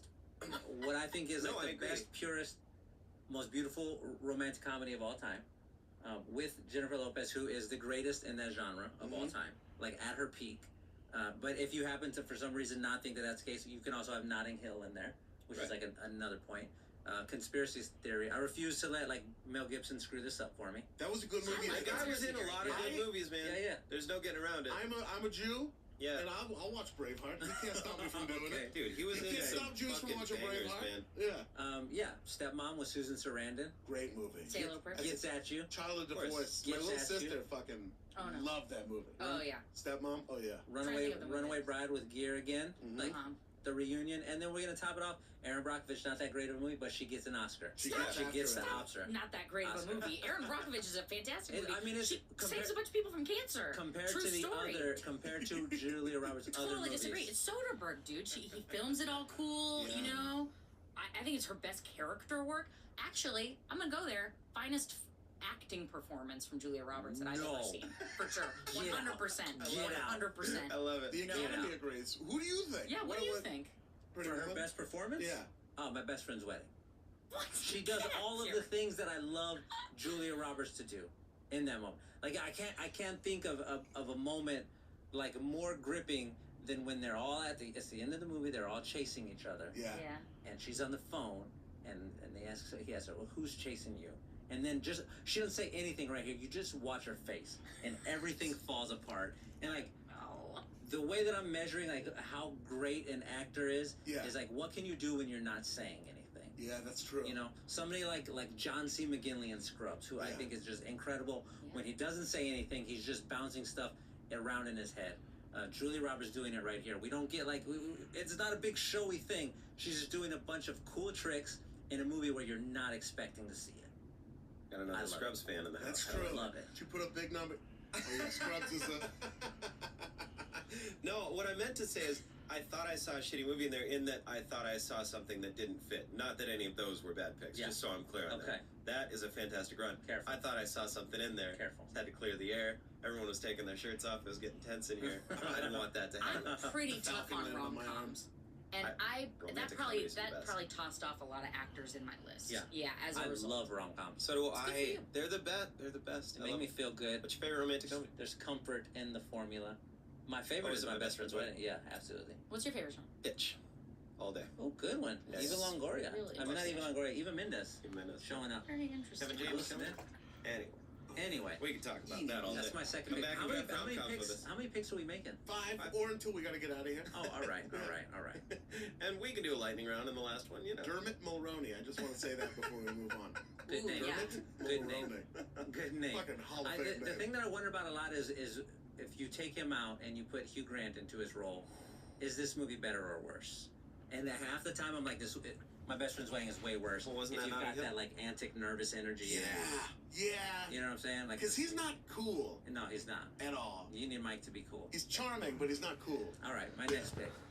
I'm going recent, and I want to grab this guy before anybody else does. All right. 2015, Sicario. Oh! 2017, Get Out. 2018, Black Panther. No. 2018, Widows. Oh, wow. 2019 hasn't even come out yet. I already love Queen it. and Slim. Queen and Slim. Girl, that was on my list. Give me Kaluuya. Give me I Dan. thought that Give, was- give me my guy Dan. great. I love this stretch of movies. I love that he has become just as quickly the one of a handful of actors who, when they're in a trailer, I go like, well, I have to see this now. So good. I think Get Out is the best, most important movie that's come out in like 10 years, It's 15 so years. fucking Yeah. good. Easy. I want this guy on my team. I need him on my team. I didn't remember him being in Sicario. I am wildly jealous that you just picked Daniel Kaluuya. I thought I was going to get him in a later round. No chance. I like Widows a lot, too. coming I liked in. it I loved a it. lot. Yes. They haven't really seen it. I mismarketed gotta see it. it. I thought so, too. That was Yeah. maybe like my second or third favorite movie from last year. Yeah. Another one that I've been like, I should watch that, and then I fucking watch like the program or something instead for the 90th time. We have the screener at the crib. I really like heist movies. As soon as that one came out, I was like, Viola Davis, Michelle Rodriguez in a heist movie. It's called Widows. It looks all sad, but AFE people need to know. Oh yeah, go it's see just it. a stunning heist movie. I like when an actor has like a thing that they can do better than everybody else, and Viola Davis can stare better than anybody else. God. Yeah. And that's how the movie ends, when they're in the diner and the people move and she's there and she's staring at her, and you're just like, fucking I'm yes. getting like goosebumps right now. Yes. She's got like 2 like diamond tipped drills like set into her head. She fucking is so good. Yeah. Viola The way Davis, man. she's very like got a very placid look. You know, she can lose it too. But when she's like a placid pond, you know, like unmoving. I love it. You don't know what's under the water. Something dangerous is in there though. This is really fun. This is a good time. I'm having a real good time. All right, they're my 2 picks right there. Excellent. My pick. All right, I'm gonna go back to fucking. Here we go. I'm gonna take John Cazale, man. One of the greatest stretch run of all time. What? In my opinion. Okay. John Cazale is the actor. He's Fredo in The Godfather. Okay. He died from, I forget what kind of cancer. Also dated Meryl Streep during this run. Damn. The Godfather, The Conversation, The Godfather Part 2, Dog Day Afternoon, The Deer Hunter, died. Wow. Damn. Wow. And he was a major figure in all those movies. That's the guy you were talking about the other day. You couldn't quite think of his name. I couldn't remember his name. Yep. John Cazale, all those people, Meryl Streep and like Al Pacino both said like he was the greatest actor they ever knew. It's a weird looking dude. Real weird looking dude. Weird looking. That's the only reason I don't want to pick him. He is a real. My team looks cool right now. Very important. Allan Poe looking dude on my team. I didn't even think about how your team's gonna look like. My team is gonna look great. When we walk on the basketball court, we are looking and here you come. And you're like, who's this guy? I got the guy they leave behind to close up the diner at the end of the night. This guy with his eyebrows. Get this guy's eyebrows. He looked crazy, and yet he made all those movies and was like in some of the best movies of all time. Incredible actor. No, there's no way around it. Looking crazy. Just his in Dog Day Afternoon, all sweaty and like crazy. That's when he looks his best. I think so too. That's like, my favorite performance of his. Yeah, and manic. And like with Fredo, I mean like whatever, but he's like the fucking schmuck in the movie, you know? He's like the schlemazel and like doesn't really get to fully explore his power. But when you have this weird wiener looking dude like in Dog Day Afternoon, just amazing. And like the fact that he only made those movies, it's crazy. It's like Biggie or Tupac, but like in acting, where it was like they were like kind of knocked off before. Sure. Yeah. They had a chance to do anything that, you know, maybe people could argue that wasn't that good. Sean, give me a good one, Sean. They didn't make Godfather 3. Anyway, Sean? All right, I'm gonna go. I guess I'm doing me here. Picking Corey Feldman. We're going next. Go ahead. All right. Who's it? Not even close. Gremlins, Friday the 13th, A New Beginning, Goonies, Stand By Me, Lost Boys, License to Drive, The Burbs, Dream a Little Dream, and then Teenage Mutant Ninja Turtles. Wow. It's a fun run. It is a fun run. And again, I'm doing me. All those movies. So those movies that the Coreys were in, like License to Drive, Dream a Little Dream, Lost Boys, 3 of my favorite movies of all time. Mm-hmm. So I think we're letting you get away with adding a bunch of stuff on to the. Can we go over that again? What's the first movie in that run? Gremlins. What's wrong with Gremlins? No, there's nothing wrong with Gremlins, but like, he's not a fundamental part of the movie. He's in it. I mean, okay. I mean, he's the kid. He's like the kid in the science office that finds the gremlin. So Friday the 13th, Friday the 13th, A New Beginning. I like Jason movies. Is that a good? Okay. He's in it. I do like Jason. All right, but He's A in New it. Beginning. Okay. And I would take Goonies? if it does well commercially or we like it. Yeah, well, I'm not gonna pick That's something I where don't I like. Yeah. Goonies, Plays Stand By Mouth, Me, of course. Lost Boys, License to Drive, The Burbs, Dream a Little Dream, Teenage Mutant Ninja Turtles. That's License solid. to Drive. Come on, Corey Haim, Corey Feldman. When he gets to be like Heather Graham, where they steal his parents' car. It's like one of the cool kids. They drive a Porsche. No, they drive like a big old Lincoln or something. It's like a big blue Lincoln or something like that. Yeah. It's. I was always a Sean Astin guy more than a Corey guy. Oh dang! I just saw Sean Astin in a crazy movie in 2019, Gloria Bell. Okay. Julianne Moore. What is that about? Amazon Prime. Julianne Moore is going through like a Stella Getter Gruback kind of moment. Yeah. And Sean Astin has 0 lines, but like a montage with him and Julianne Moore that is sexual in Las Vegas that will change your life. Really? Yeah, he's so evil. He's got a predator energy. Sean Astin getting a little shine from Stranger Things, which is fun. Oh, that's right. Having a little renaissance. I think he's got so much money from all of his weird franchises I mean, that the he Lord can of the do Rings, anything. right? Yeah. Rudy also, Rudy. and just Man, I was Yes. the first time I lived in LA when I was like 22. I went to the Comedy Store drunk with some, and I thought I saw Sean Astin, and took pictures with this dude. And I'm like, I gotta get a fucking picture with you, man, because I thought I was sure it was Sean Astin. And then woke up the next morning and looked at my phone, and it only barely looked like Sean Astin. But I just was some sure of it. 5'2" dude. He was like a 5'2" kind of blonde dude. I think the picture's on my Facebook somewhere. I gotta dig that Oh, up. that's so tight. Yeah, dude, it was not Sean Astin. Yeah, Corey Feldman. Corey for my third Feldman's pick. right. Corey Feldman. I did not think that dude was gonna come up. All right, Bree, you've taken Steve Martin, Jim Carrey, and your third and fourth picks. I'm gonna keep the hit machines a coming. Mm-hmm. Will Smith, ladies and gentlemen. Yeah, That's the good one. So beginning Somebody's in got to do Adam 1985 Sandler. with What are we Independence doing Day, here? Uh-huh. Men in Black, Enemy of the State, Wild Wild West, Ooh, which is yeah. spectacular Whoops. looking Whoops. and really funny. What amazing costumes! Whoopsie. Selma fucking Hayek in a corset. Your main man, Kevin Kline. And have you guys ever heard the story that Kevin Smith tells about how he was pitched to direct that movie? No. He was pitched to direct that movie. I can't remember who it is, okay, right? But Kevin Smith is like, I don't know, I'm kind of interested in that movie. Oh no, he wanted to do a Superman. Yeah. And some producer was like, okay, but what about a giant mechanical spider? And he's like, no, I'm not going to put a giant mechanical spider in Superman. Right. And then that guy went on to direct Wild Wild West. Boom, giant mechanical spider. So a guy was just fixated on a giant mechanical spider. Tried and to he's get like, it into any another which way movie. I can Yeah. fucking get it. And that's why that fucking thing's in Wild Wild West. Not a very good secondhand story, but I'll take what I can get. That is Okay. a terrible movie, Brie. It is not. No. Wild Wild West. Okay, I well, like a what's ton of funny shitty is movies. that I specifically did it this way because if I went the other way, I Yeah. would include Hitch, which I think is a terrible movie. Oh my God. Well, why? Because I don't like bad rom-coms. It's That's a great rom. the only thing that Here's- that could be considered wrong with that movie is that he's potentially tricking women into liking men, but That's he's it. not doing that. That's not what's happening. Yeah, I guess that's it. That's the what part put that me you off could it. argue is problematic, but it's not. May I amend your pick, or not even amend, but bring up, if you would have gone back from Independence Day, Yeah, Bad Boys, go. and 6 Degrees of Separation are the two movies right before that. Well, No. I'm not finished because if I Okay. keep going through Oh, Wild all Wild right, all West, right. I go Legend of Bagger Vance, which I also don't my think is a God, bad this movie. is wild. Fight me. That's fine. Allie, No, Ollie, Man in Black 2, and Bad Boys 2. The whole thing was to get Bad Boys 2 in because I think that is the best Bad Boys movie Oh yeah. and New Bad maybe Boys one of coming my out. favorite action movies of all time. Now you're saying some things. New Bad Boys Okay. coming I out. disagree. I lost you for a little bit, but you Uh-huh. got it back. Did you see the trailer for the new Bad Boys? Yeah. Oh boy.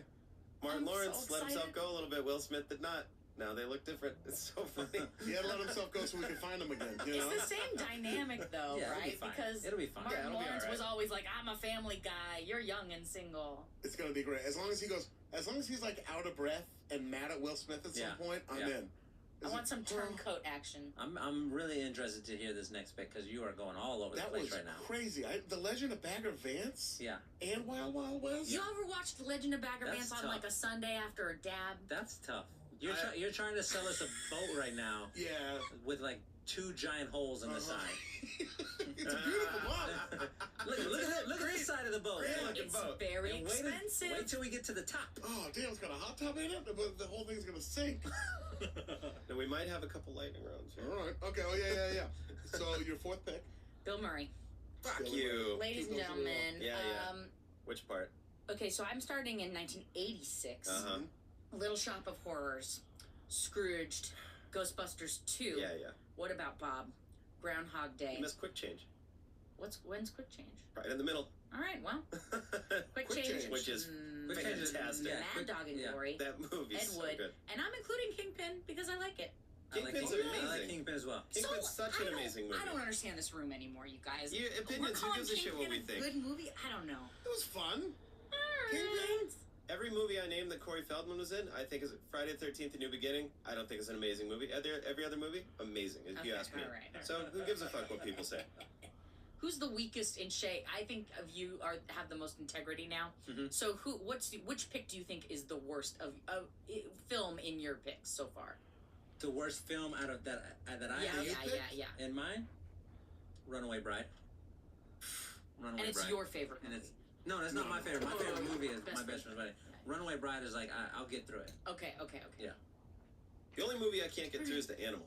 I fucking hate it. There we go. Good pick.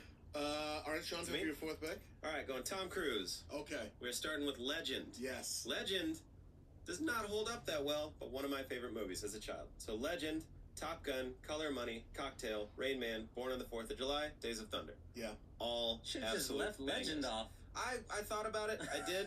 I did think about really that. could have. Yeah, I could have. It would have been such a strong I pick. could have. I wanted it on there just because that was my introduction to Tom Cruise. I love that movie. Not amazing. It's a great movie, But Devil. It's not Good devil in that movie. Dude, Tim Curry playing the Dark Lord or whatever. Yeah. With that thick, Yeah. thick horn, Amazing. man. Yeah. That like front of a Cadillac ass horn. Yeah. It's just a cool movie that doesn't unfortunately hold up. But the rest of them, get the fuck off. The rest are solid. Top Gun, Color Money. I used to have a shirt that said Vince on it.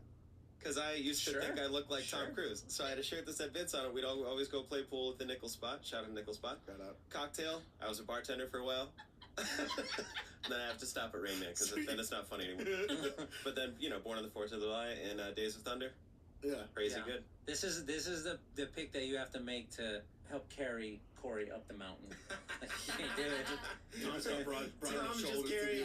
that. I think Tom's probably carrying. What? Didn't I have another flopper in one of those two? Anyway. Yeah. That's my, what is that, my fourth pick? That's your fourth. That's your fourth pick. Fourth pick. Tom Cruise, man. Yeah. Amazing dude. Been lucky enough to work with him a few Sent you a times. couple cakes, right? Sent me a cake last Christmas. All right. Trying to get another cake out of him this Christmas. What do you I brought it up last time I saw him.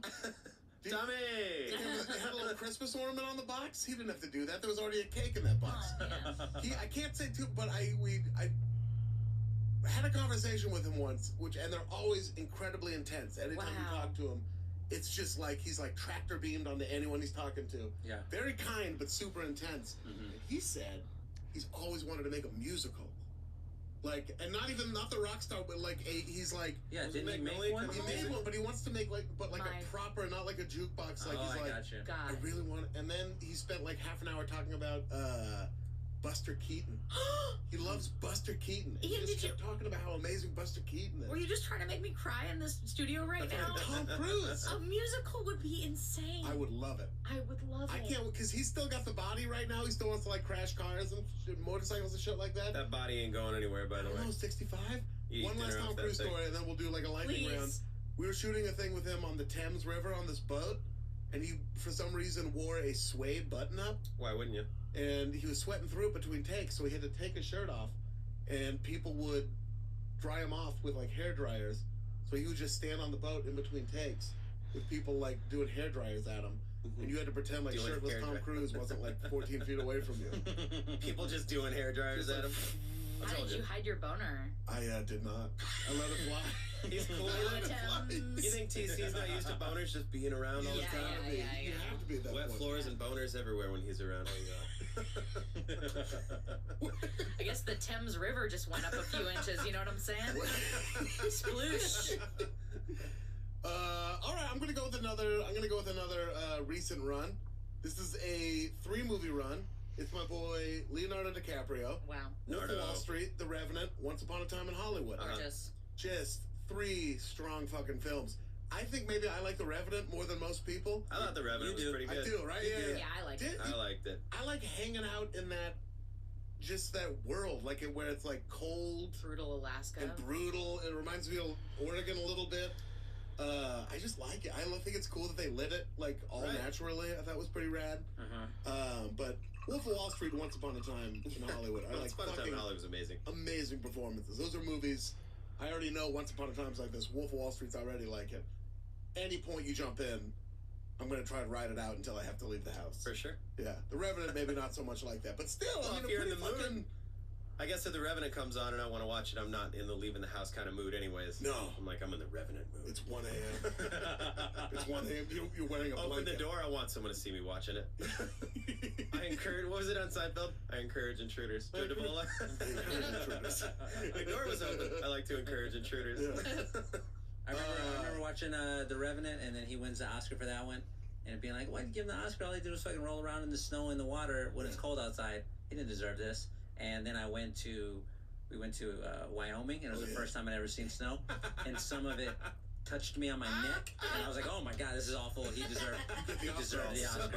Yeah, it was the first time in my life, and it was the worst feeling. I didn't know what it was. You didn't get a trophy out of it even. I didn't get it. Have you been in the snow since? No, I'll never go again. You gotta get in No it, man. way. Oh no, we went one time to like a Colorado or something like that, but I didn't go outside. I was You know like, what's I'm great gonna about be in getting here. out cold is you can get all hot again right after. You can That's just the best feeling. let's just skip the cold part. No, you gotta get cold All for right. it. You ever been in a hot tub when there's snow around you? It doesn't make any It's sense. a feeling you have to experience It's pretty at some dank. point. Nah, For sure. 'cause then you got to get out of it, and that's miserable. Yeah, but then you get the snow and then you jump back in. We'll talk about it more. Shay, time for your fourth and then your final picks. All right, cool. So this is my list so far. I've got Omar Epps, 92 to 96, perfect pick. Fucking Julia bummed I didn't Roberts, think of 97 to 2000, perfect pick. that. Perfect. I got Kaluuya, 2015 to 19, perfect pick. You know what I need? I need a heavy hitter, and I can't believe that nobody took this guy. Oh my god. The greatest actor of our generation. Robert Duvall. The Adam greatest actor Sandler. Of any generation. Adam Sandler. Denzel Washington, you okay. bastards. Which part? And you can pick any stretch of his movies, true. Where you but going? give me this one, because I want no holes in this at Okay. all. I want 2000, Remember the Titans. 2001, Training Day, finally Yep. gets his best Oscar that he should have gotten for Malcolm X. Yep. 2002, John Q. Yep. Give me Denzel talking to his dying Boy needs son. a heart. My boy Give it needs to a me. heart. Give me the whole theater in tears. Give my boy a heart. Give me campy genre film 2003 at a time, Oh, yeah. and then give me Denzel Washington painting his masterpiece, murdering everybody, Man on Fire It's 2012. one of his favorite. Fucking love that movie. He Man. always says that. A man can be an artist in anything. Yeah. Food, art. Shea Serrano's art is drafting movie runs. And he just painted his masterpiece. Yes, True. I need this pick. I need the one guy on there where you see him and you're like, shit, this team can win the championship. I don't know why Man on Fire isn't considered like fucking up there with like Goodfellas and shit, which is maybe my craziest opinion. I fucking love that movie, great. man. Yeah, He's that's so great. good in it. That's the one they should have made a sequel to instead of The Equalizer. Fucking A. They really should have. Yeah. I want to see Creasy all over the place. We didn't see him die. He lived. He lived. lived. It's I'm fine. 100% sure he lived. He's Yeah. like drunk in Louisiana right now. Yeah, Somebody yeah. tweeted there's a Yeah. prequel to Training Day in the works. And they were thinking it's going to be, is it John David Washington? Yeah, John Yeah, David I just Washington. saw They were that. thinking it's, is that true, you think? Because that would be fucking sick. I And don't he'd be a It's supposed to perfect. be around the Rodney Put- King riots. Put him in it, yeah. Yeah, I don't care. He'd be so great. He can looks do his just like dad. Denzel. Every now and then on Ballers, he'll do Denzel moves. The and you're only like, good what? thing about Ballers.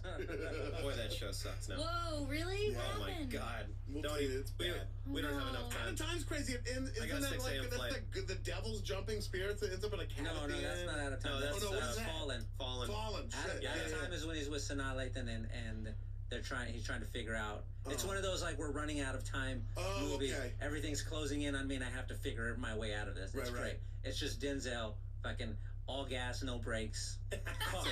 My car engine is on fire and I've got to get to the finish line. Say no Yes, more. no breaks. All right. Titans. Oh, And then fuck, that's my good. last pick, and this is gonna be one that I have to do like for my people, Yeah. and none of y'all are allowed to argue it. You mean authors? I don't mean authors. I mean you got brown eyes, Yeah. brown hair. Yeah. Your last name ends in a vowel or an S or a Z. Give me Antonio Banderas. Oh, my Hey. God. Give me Antonio Banderas. 1993, Philadelphia. It's Fuck him. yeah. It's Tom Hanks. Yeah. And Denzel. Denzel. Yeah, yeah. We've got 3 of our picks in there.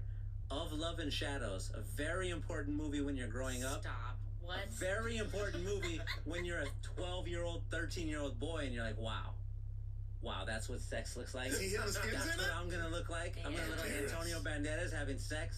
All right, cool. Every time. That's fine. Every time. Interview with a Vampire. Oh, yeah. Perfect. Armand.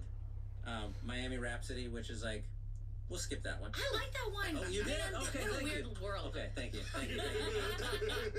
I like that one. It's campy. It's real weird. Okay, Yeah. cool. I feel better then. 95 Desperado. Yeah, yeah. His best character. Yeah, it's so good. God damn it. 4 rooms where that's one of those like interwoven. I like 4 rooms. Okay. It's a play, right? It could, yeah. More directors, Plays out right? like It's that. like Yeah. Tarantino, Robert Rodriguez, and all them. Yeah. And then the last one in '95 is Assassins. He did Desperado and Assassins in the same year, That's pretty and biased. it's him versus Sylvester Stallone, and they're assassins. And Wow. there's a great scene in there where they're in a like a cab, and they're separated by glass, and they're both trying to shoot each other, and it's great. Oh, one's in the front, one's in the back. Yeah, that's and it's fucking bulletproof amazing. glass. And then Banderas is trying to get Stallone to do what he wants him to do, and he can't shoot through the glass. And there's a soccer game going on, and he's like, all right. And he shoots the soccer ball out of this, it goes up in the air, and he's going to start shooting kids. And Stallone's like, okay, you win. Holy and like, shit. He's so evil in this movie. But again, very underappreciated actor. I think he is too. He can do 100 different things in 100 different ways. I love him. I want him on my team. You got him on your team. My team is crushing everybody's right now. I've told the story on here before, but just so you know, I once made out through Philadelphia. Yes. It's in a long distance relationship. We hadn't seen each other. Wow. It's like the Seinfeld thing, and put Philadelphia on and fucking made out through it. And then at the end started paying attention again, and I wept for 15 minutes in front of her. What a perfect It date. was pretty good, actually. Yeah. All right, I'm gonna make my final pick really quick, and shit. All right, I'm gonna take. See, I can tell y'all didn't do your research right now because everybody's on I their did so phone much or research. computer. I have all my shit written out. I always make 20 choices just in case, like, 15 get picked. All right. De Niro, starting with Casino. Then he made Heat. Then he made The Fan. Yeah. Then he made Sleepers. Sleepers is fucking amazing. Sleepers is fucking crazy. The Fan is a tough pick, but go ahead. I kind of like Fan's The Fan. good, I'm dude. all right I like with The The Fan. Fan. Then he made Marvin's Room, Copland, Whoa. which I don't know if it's a good movie, but I like. It's not I a like good it. movie. I like It's long. Copland. I thought it was good. Jackie Sure. Brown, Wag the Dog. Of course I like it. And I fucking love Wag the Dog. You love You should have Wag the Dog? stopped at Jackie Brown. That would have been such a I good love Wag the Dog, though, dude. endpoint. Wag the Dog is a good movie. It teaches you a lot. Politics?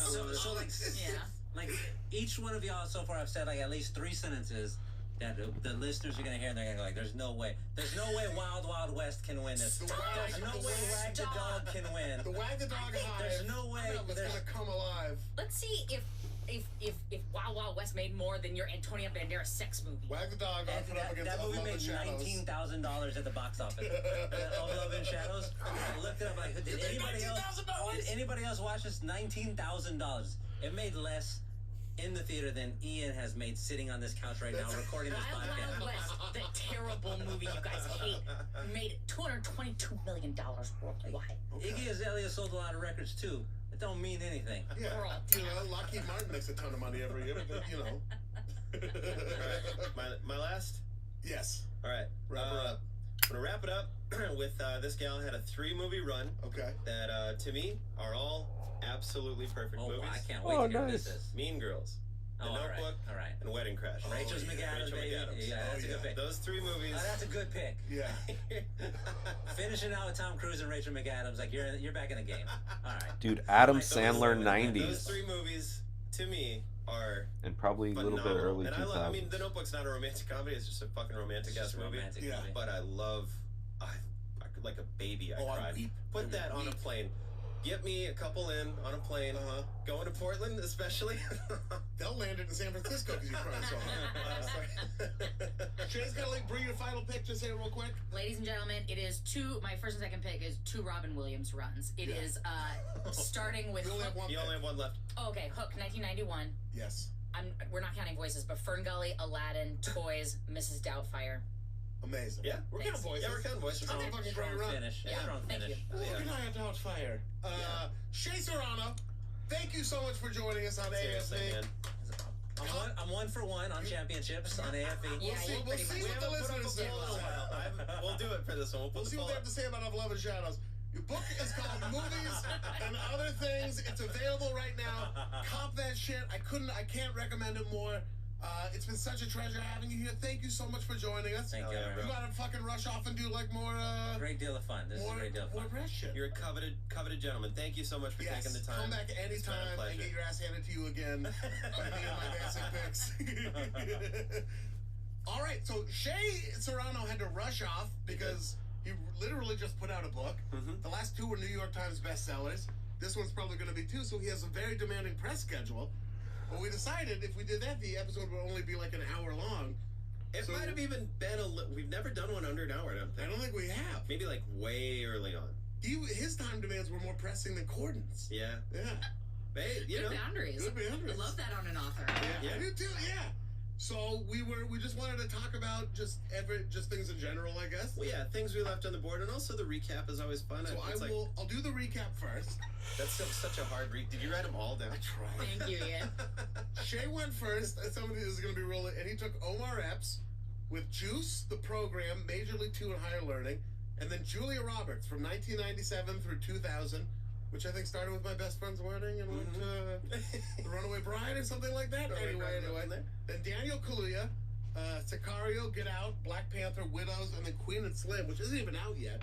But you can bank on that, too. It's a good one. Denzel with Titans, Remember the Titans, Training Day, John Q, Out of Time, Man on Fire, or Man en Fuego, if you will. And then Mujer en Fuego. That's a woman on Hombre. fire. Damn it. Well, women can be on fire. I've been around at least a couple. Whoa, a lot of equality in here. And then Antonio Banderas, Philadelphia, of Love and Shadows, Interview with the Vampire, which I mean, it's better than Of Love and Shadows. Miami Rhapsody, Desperado. That eats anything out the side of your mouth. I haven't even seen that one though. That's why I can't comment. It's fully. really bad. It's Four not Rooms and then Assassins. Yep. I went second. I took Harrison Ford, and his run was. Let me find it so I can. This is so hard. Okay, Empire Strikes Back, Raiders of the Lost fucking Ark, Blade Runner, Return of the Jedi, Indiana Jones and the Temple of Doom, and then Witness. Fucking good run, man. Can I get a witness? And then Shay backed me into taking Jennifer Lopez, which Selena, Anaconda, U-Turn, Out of Sight, and Ants. That's which, great. That was any good movies in there. I like it. And then John Cazale, The Godfather, The Conversation, Godfather Part 2, Dog Day Afternoon, The Deer Hunter. Third, I went, Leonardo DiCaprio with The Wolf of Wall Street, The Revenant, and Once Upon a Time in Hollywood. And then finish off with De Niro, Casino, Heat, The Fan, Sleepers, Marvin's Room, Copland, Jackie Brown, Wag the Dog. Heat. Barry Levinson, David Mamet wrote the script. Dustin Hoffman, you know what I mean? Robert De Niro. I like it. It's I feel like it was movie. designed in a lab to be a great movie. Yeah, it really does. Sean, you went third. You took the Tom Hanks run. Yeah. The iconic Tom Hanks run. So which was stupid that those were all in a row. You want to? I didn't even write it down. I got them right. I'll say 'em. League of Their Own, Sleepless in Seattle, Philadelphia, Forrest Gump, Apollo 13, Toy Story, That Thing You Do, Saving Private Ryan, You've Got Mail, Toy Story 2, The Green Mile, Castaway, Road to Perdition, Catch Me If You Can. That's insane. Great. Those were all. Then you took Jean-Claude Van Damme. I got those. Bloodsport to Nowhere to Run, and those were. Yep. Oh, I could say Bloodsport, Black Eagle, Cyborg, Kickboxer, Lionheart, Death Warrant, Double Impact, Universal Soldier, Nowhere to Run. All right. This is so dang. A real up and down draft for you. And then Corey Feldman. Yeah, I threw the Feldman in there. And that was the Corey Feldman, Gremlins, Friday the 13th, A New Beginning, Goonies, Stand By Me. I could have just started at Goonies. Goonies, Stand By Me, Lost Boys, License to Drive, The Burbs, Dream a Little Dream, Teenage Mutant Ninja Turtles. Top Gun, and then you went Tom Cruise, Legend, Top Gun, Color of Money, Cocktail, Rain Man, Born on the 4th of July, Days of Thunder. That's it. That cut it off. Yep. There was another Tom Cruise run you could have done. Yeah, I had my second. A Few Good Men, The Firm, Interview with the Vampire, Mission Impossible, Jerry Maguire, Eyes Wide Shut. That's the one I was. That's what I was asking because in my mind I was like, I'm gonna bookend this motherfucker with Tom Cruise, but I didn't. Because with Rachel McAdams, 3 movies. It was Mean Girls, The Notebook, and Wedding Crashers. Bree, you went last. You took Steve Martin from 89 to 91. Good call. Father of the Bride, L.A. Story, My Blue Heaven, Parenthood, Dirty Rotten Scoundrels, Planes, Trains, and Automobiles, Little Shop of Horrors, Three Amigos. Yeah, girl. Then you took Jim Carrey from 94 to 99, Ace Ventura, Pet Detective, The Mask, Dumb and Dumber, Batman Forever, Ace Ventura 2, When Nature Calls, The Cable Guy, Liar Liar, The Truman Show, Man on the Moon. Man. Then you went Will Smith, Independence Day, Men in Black. Bad Boys, Independence Day. Bad Boys. Men in Black. Enemy of the State. Wild West. I say it proudly. Wow, such production value. Oh, 222 million. such Wow. production value. Legend of Bagger Vance, golf movie, clutch, so important. Tin Cup is a golf movie. Let's just fucking be clear here. And Legend of Bagger Vance is the second important It's a golf drama movie of where our they play time. golf sometimes. Ali, Men in Black 2, very good, entertaining for you're right. everyone, and Bad Boys 2, I love it. You're right, the best. yeah. Bad Boys 2. Whatever it takes to get me anywhere close to Bad Boys 2, I'll That's go what on I that was walk gonna with say. you. That was Yo. the journey was worth it. And Yeah. then finish off with Bill Murray, Little Shop of Horrors, Scrooge, Ghostbusters 2. Ooh, What about Bob? What about Bob? Groundhog Day? Oh my God. Mad Dog and Glory, Ed Wood, Kingpin. Mhm. Groundhog Day is such a good fucking And movie. then I threw down Robin Williams right at the end. There's just many picks, but I chose starting with Hook. I love Hook. Love Hook. My dad looks like Hoffman in that. Fern Gully, Aladdin, He's Toys, Mrs. Doubtfire. Oh yeah. Oh. Toys though. Toys was the love one. Toys. Really? It was. Love if I it. remember right, it was really fun and weird. But I was a child. That was the one with LL Cool J, where he was like a Yeah. general. Also, Joan Cusack was Yeah. in there. You love Joan Cusack. I like the music is Mother's Ball, Mark's Mother's Ball, Oh yeah. and it's creepy, weird. It kind of looks Tim Burton-y. It does feel Tim Burton. Yeah, I don't Yeah. know. It's one of my like go-to daytime movies when I was a kid. All right.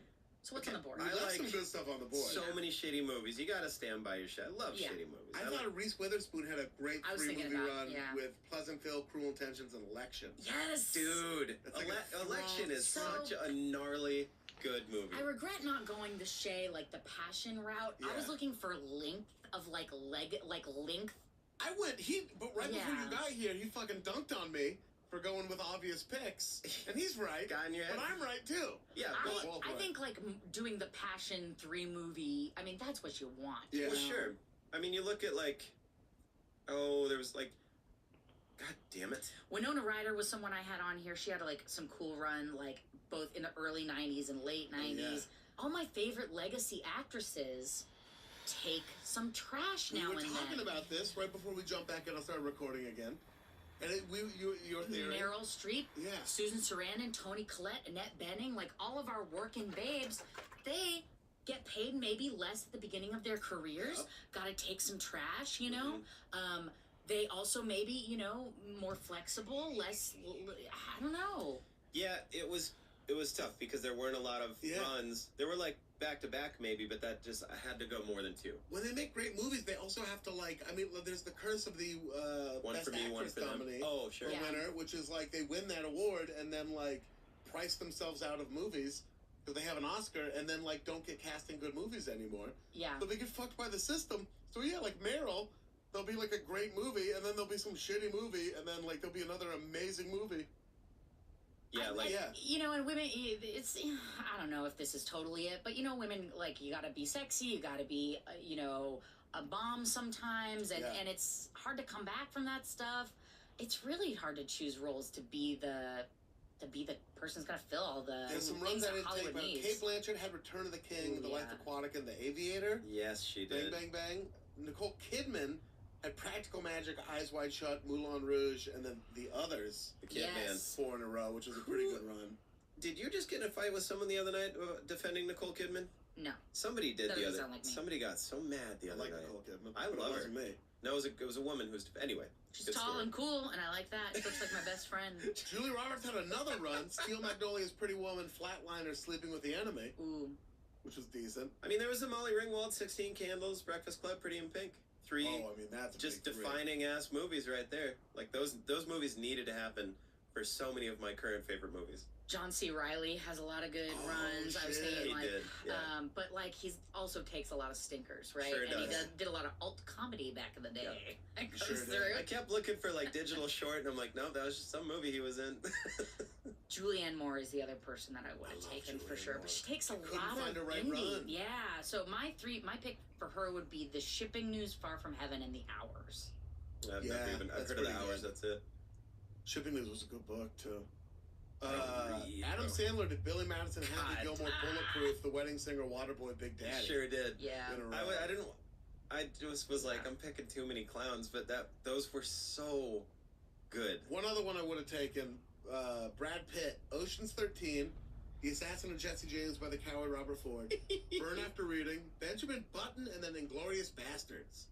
Yeah, I have a soft spot for Benjamin Button for some reason. It's I've never not seen bad. it because it looked like one of those.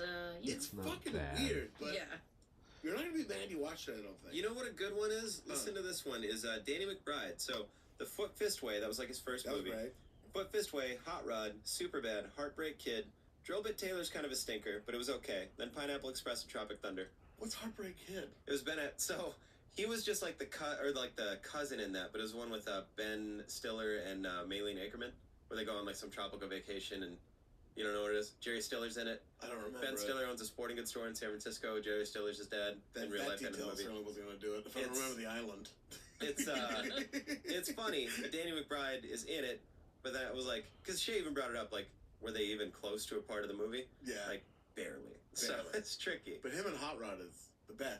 I'm Dude, drinking he's green tea all goddamn so day. funny. You gonna bring the devil out of me? He's so Oh man, funny. Kathy Bates. Ooh, I mean, I tried to find one for her, too. She gets messy. You know, she takes some stuff. She I would've- takes some stuff. I would have maybe taken Titanic Primary Colors The Water Boy for Kathy Bates. Oh yeah. Oh, yeah, she was in Titanic, huh? She sure was. Yeah, Yeah, this so was. there's some good stuff on the. Well, Shay was fantastic. Oh, Yeah. dude, I love it when somebody Yeah. fucking gives a shit and gets it done. We Like, gotta get Shay in here for more than 45 minutes next time. I mean, I was I want stoked. I'm him to glad it pick worked. something else. I mean, what an assassin he was. Yeah, I know. I want him in like a more imaginative space. Yeah. Yeah, that was spectacular. Fantastic picks. We want to hear yours. Yes. Yeah. You know, you got anything coming up, Bree? You got anything? You got to see Faded every Friday. Oh, I yeah. tell you what, that's Oh, a I really good forgot. comedy show that I run with you. And also, I run a monthly show called High Priestess, which is coming in the same space that Faded's at. Tight. And I'll be at the Portland Pacific Crest Comedy Festival, which is a new joint that our homie Kirsten Kupenbender and some homies from the Bridgetown Comedy Festival moved to back. Like one or two of the operating people. I don't want to say they're connected at all, but it's a new thing. I didn't know that. Tight. Yeah. Pacific Crest Comedy Festival? Pacific Crest Comedy Festival. I believe me, Caitlin Weirhauser, and Derek Sheen are the main headliners. So Those are three very funny people. just a fun Shout out weekend to Derek. in Portland. Send Derek yeah. some good I vibes, will. everybody. If you know Derek, Yeah. Aw, bless he's him. having a rough time. So yeah. Bless him. You got anything coming up? Watch the Late Late Show with Watch James the Late Corden. Late Show. Just meditate on how I recently won an Emmy, and I do. It's on my vision board. Yeah. That not really. Nothing I can. No, I just wanted to check. You know, nobody ever think asks so. you. No one. It's like nobody Aw. cares about you. So, and happy birthday yesterday. Thank by you the way. very Happy much. birthday Yeah. Birthday King. Charity 5. Me and the King just sat, ate buffalo wings, and watched Seinfeld. Glorious. Perfect. Boys. Yeah, so send us yours at allfantasypod on Twitter, allfantasypodcast@gmail.com. Yep. Shout out to everyone who holds us down on the Patreon. She seriously ate. I got to quit my job. So Yeah. that is what I do now. That's So, all. Seriously, thank you. We love you for that. Shout out to everyone on the AFE subreddit, down with us from day one. Shout out again to super producer Marissa on the ones and twos. Shout out to Saint Sue Carmel. Shout out to Sid the Dude. Shout out to Haji Beats. Shout out to Frankie Ocean. Man, shout out to the Pacific Ocean. Shout out to the Indian Ocean, dude. Not a lot of play that in Not Ocean. enough. Definitely not enough. Not a lot of Billy people even know where it Ocean? is. Shout out to Billy Ocean. Shout out to Billy. shout out Blanks. to Ocean Howell, old Billy skateboarder Zane. from the '90s who was on Birdhouse. Yeah. Yeah. Shout out to the 90s, dude. Shout out, they're Yeah. back. What do you mean today? The dream of them is They're alive in back, Portland. dude. Shout out to Portland. We'll have been there last weekend. Yeah, if you could travel back in time, meet us to get chicken wings around like 1 o'clock on Saturday. It's gonna be happening. It's gonna happen hard, dude. Fried pickles. I'm gonna get a lot of stuff. Saturday's gonna be a very silly. I might even get a beer there. I've taken to doing it. It's a fun little afternoon. Taken to I've doing taken to it. doing it. But more important than all that, tune in again next week for another brand new episode of All Fantasy Everything. Shaklackety. Yeah. Oh, wait. Should we have Marissa do a shaklackety? Yeah. Marissa, please. Double shaklackety? Come on over. Yeah. All right. Hold I'll on. set you up again. Tune in again next week for another brand new episode of All Fantasy Everything. Chicklackety. Yeah.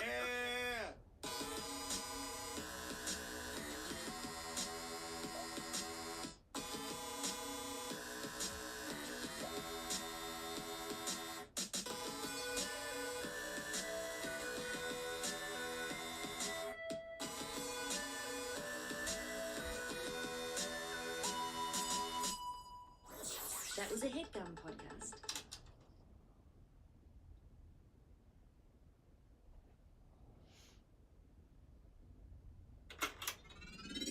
This is a headgum podcast.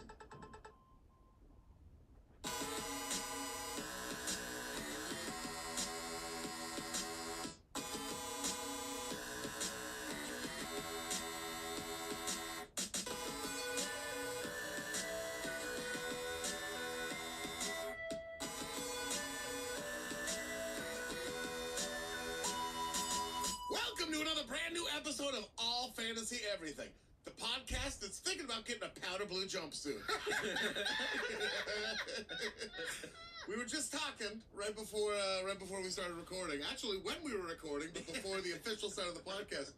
A white dude in all powder blue. It's a bad scene. Someone you can't trust. It's a bad scene. I had a short set, like a Tar Heel short set that was all powder blue. I didn't have powder blue shoes, but Percentage-wise, I gotta feel like 8% is about where you can Unless it's stop. Roy Williams coming to your house to recruit you to play for the Tar Heels. Right. You gotta keep baby blue. You gotta lock it in with other. You can't just be out here full baby. It looks. It was hard to watch.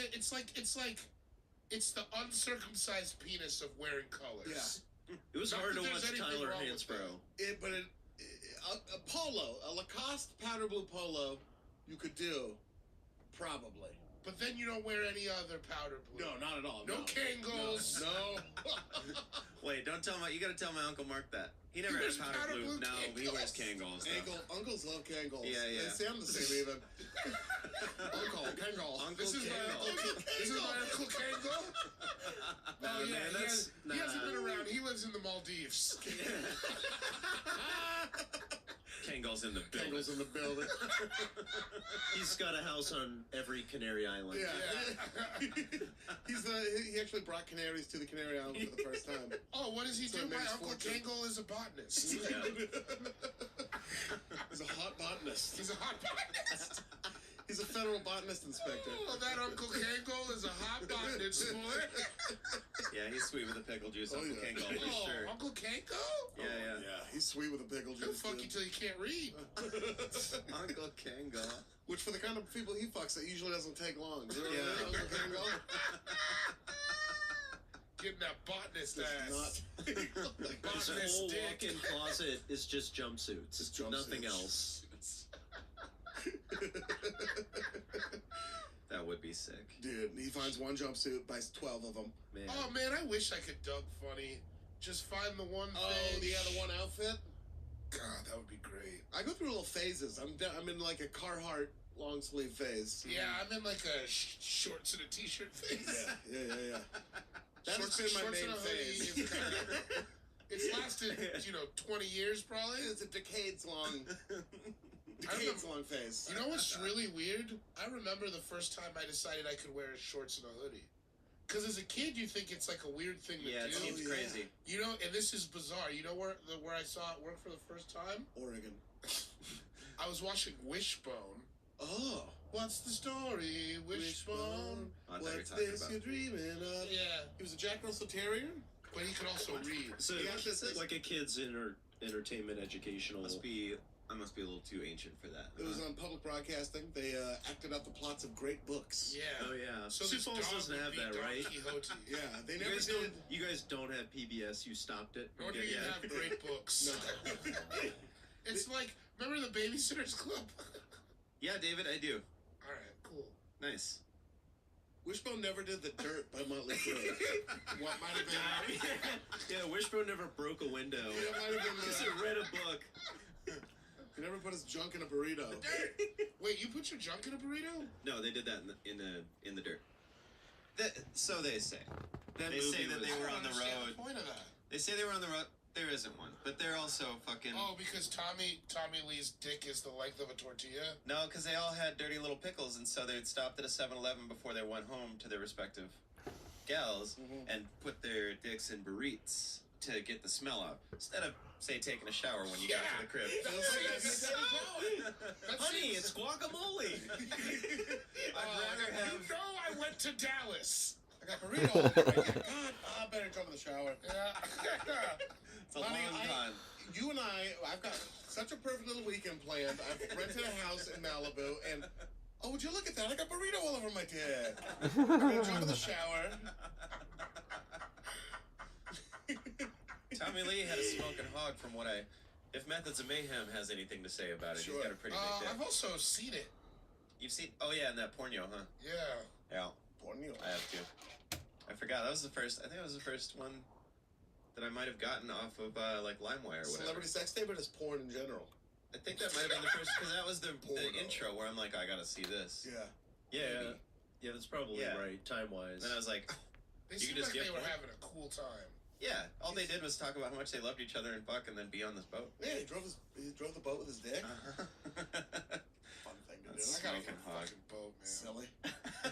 I've got one half of that equation. You gotta have a bunch of other things before you get a boat. yeah. Yeah, that's the problem with boats. Michael always like, get a boat, and I'm like, I don't even have a house. You gotta have a house before you get a boat. Yeah, Otherwise, because you end up living on that boat. That's a losing investment. It's too. bad. Although Yeah. that's like right. I always wanted to have 6 months where you live on a boat where you're like, Denise has the house. Yeah. You Here's just what I get, will say. I would probably start drinking Yeah, if I lived on absolutely. a boat. You have to. Yeah. There's nothing else to do but drink cheap scotch. Yeah. Have Rum. sex with divorcees. Who also live on boats? Here's what I'm saying. Maybe a boat is crazy. Right. What if we all go in on a jet ski? Yes, I would love to do that. Like a team jet ski? Yeah. We could get it airbrushed. We'll ride it together like the banana boat. Yeah, we gotta name it. Oh, like a stretch limo jet ski. Oh, a stretch ski. Poseidon.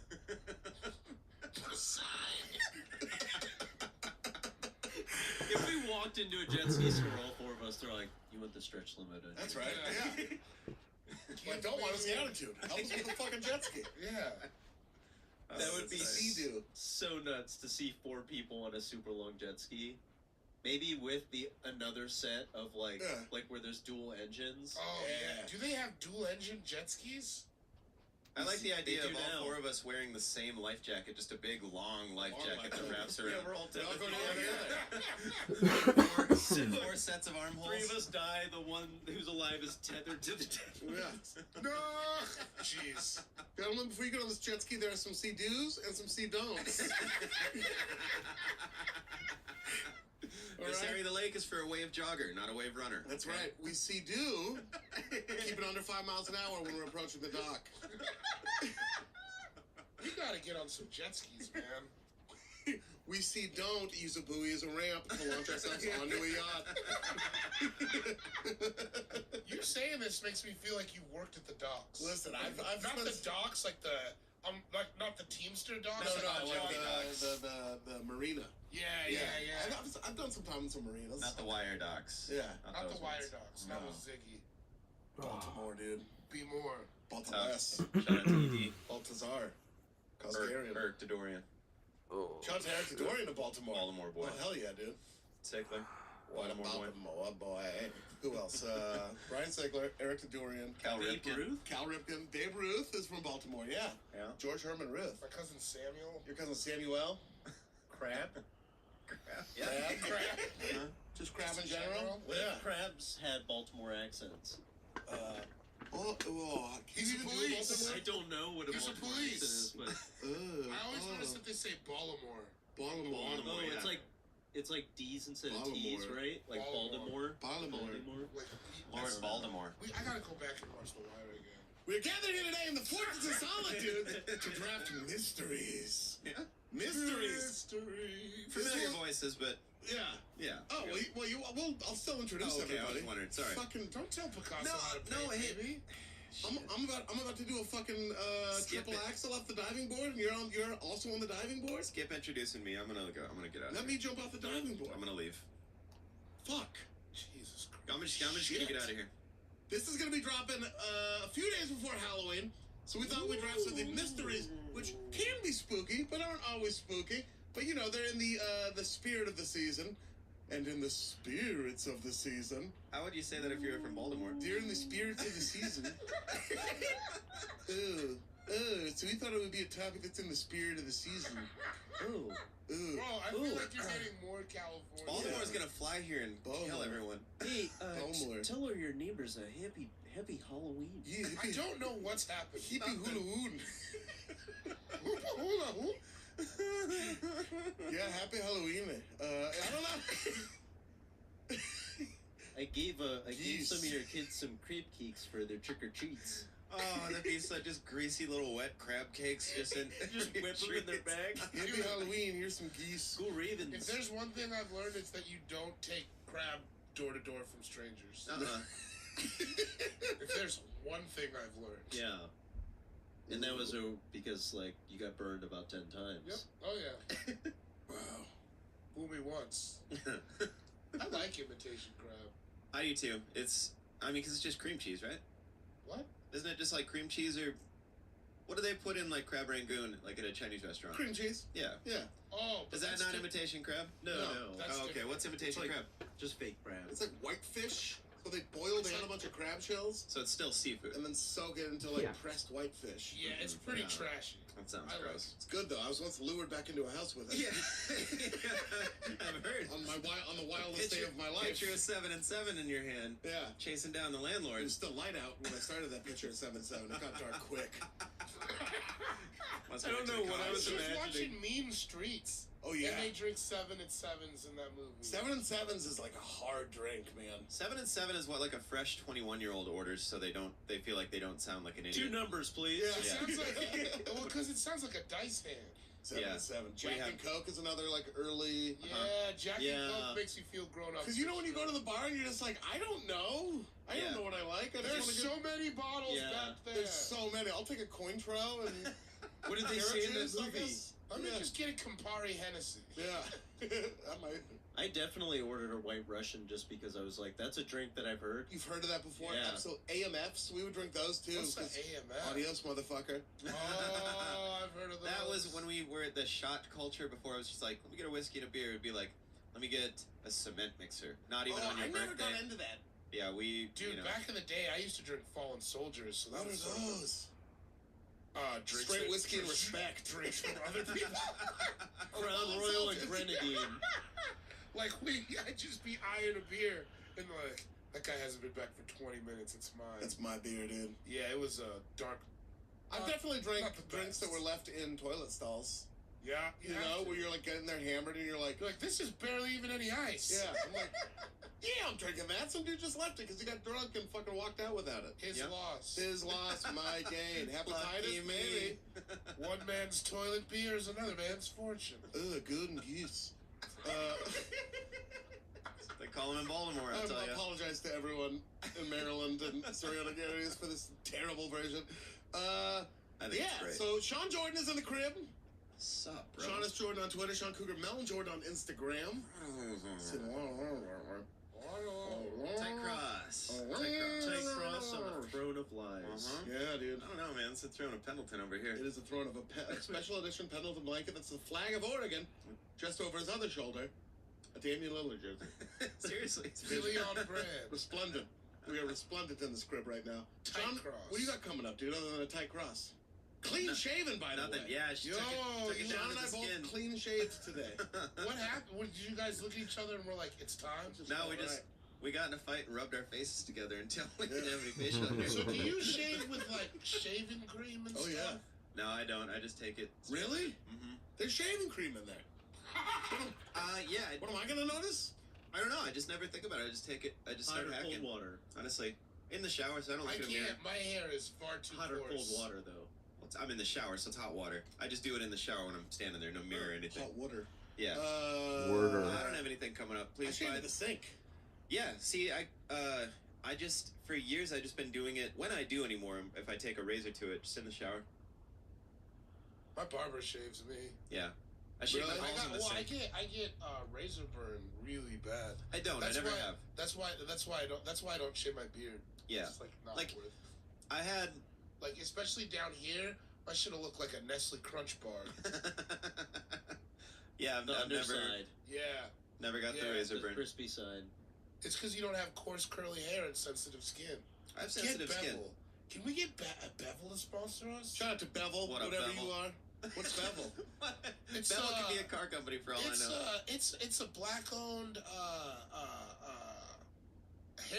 hair razor for people with coarse hair and sensitive skin. Coarse curly hair and sensitive skin. There's a chance, Marissa, we'll have to take this whole thing out because we do have male grooming sponsorships. Oh.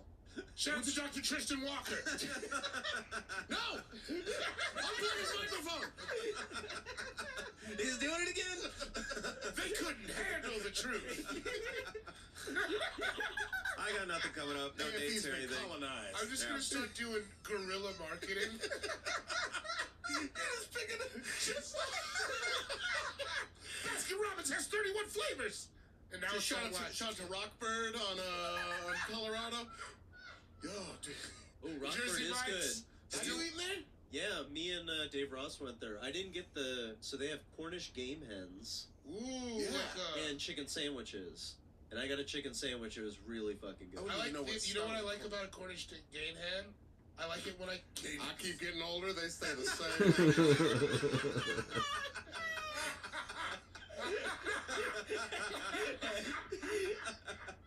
I'll tell you. The thing I like about these Cornish game outside of Rockford smoking cigarettes. he never leaves. I'm just in the kitchen watching them make them. Alright. Tell me, man, how's this year's crop of Cornish game hens looking? I hate it. I hate it when you say that. Oh, might have to redshirt this baby for next year. Yeah. Nothing coming up. Go to Faded It was every funny. Friday at the Mid-City Arts Center. The Box Starts Here is an album that I do have for Yeah. purchase if you feel like it. That's about it. Acquire it. Acquire it. Oblige him. Yeah. Oblige him. This Oblige me. Sean Jordan wants you to buy an album for his country.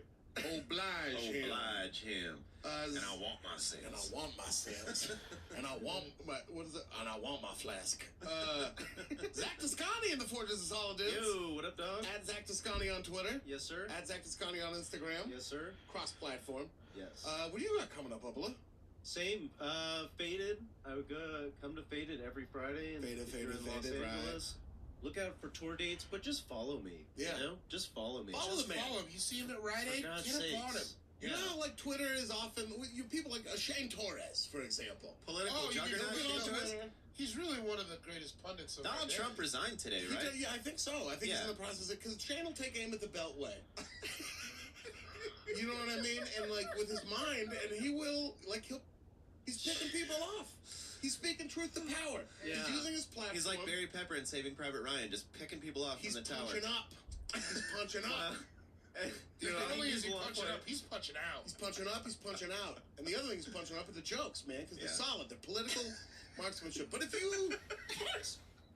you want, so, you know, just good jokes on Twitter, if it's like, all right, Shane's got the political side covered. Yeah, I got my meat. I got Yeah. some vegetables. Yeah, I got it, yeah. All right? I got my conscience. I got my political rack of lamb. Yeah. Now let me get them taters. Shane Torres will do that for you. Add Shane Torres on Twitter, by the way. But Buy his album. if you just want solid jokes, Zach Toscani's got them, serving them up hot and fresh all day long. All day long. All day long. And if you want general promotion and sometimes a retweet of someone else, Yeah. come over here to Death Row. Yeah. Yeah. If you don't want You jokes guys all worry on your about feed. jokes all up in the TL.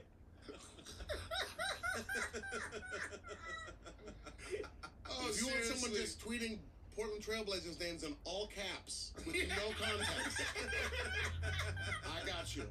It's funny. Come to Death Twitter Row. is devolving. I used to really want to bust jokes on there. Yeah. Now I hate it. I just use it for like Anthony Simons, and then that's Yeah, the tweet. that's what you gotta do.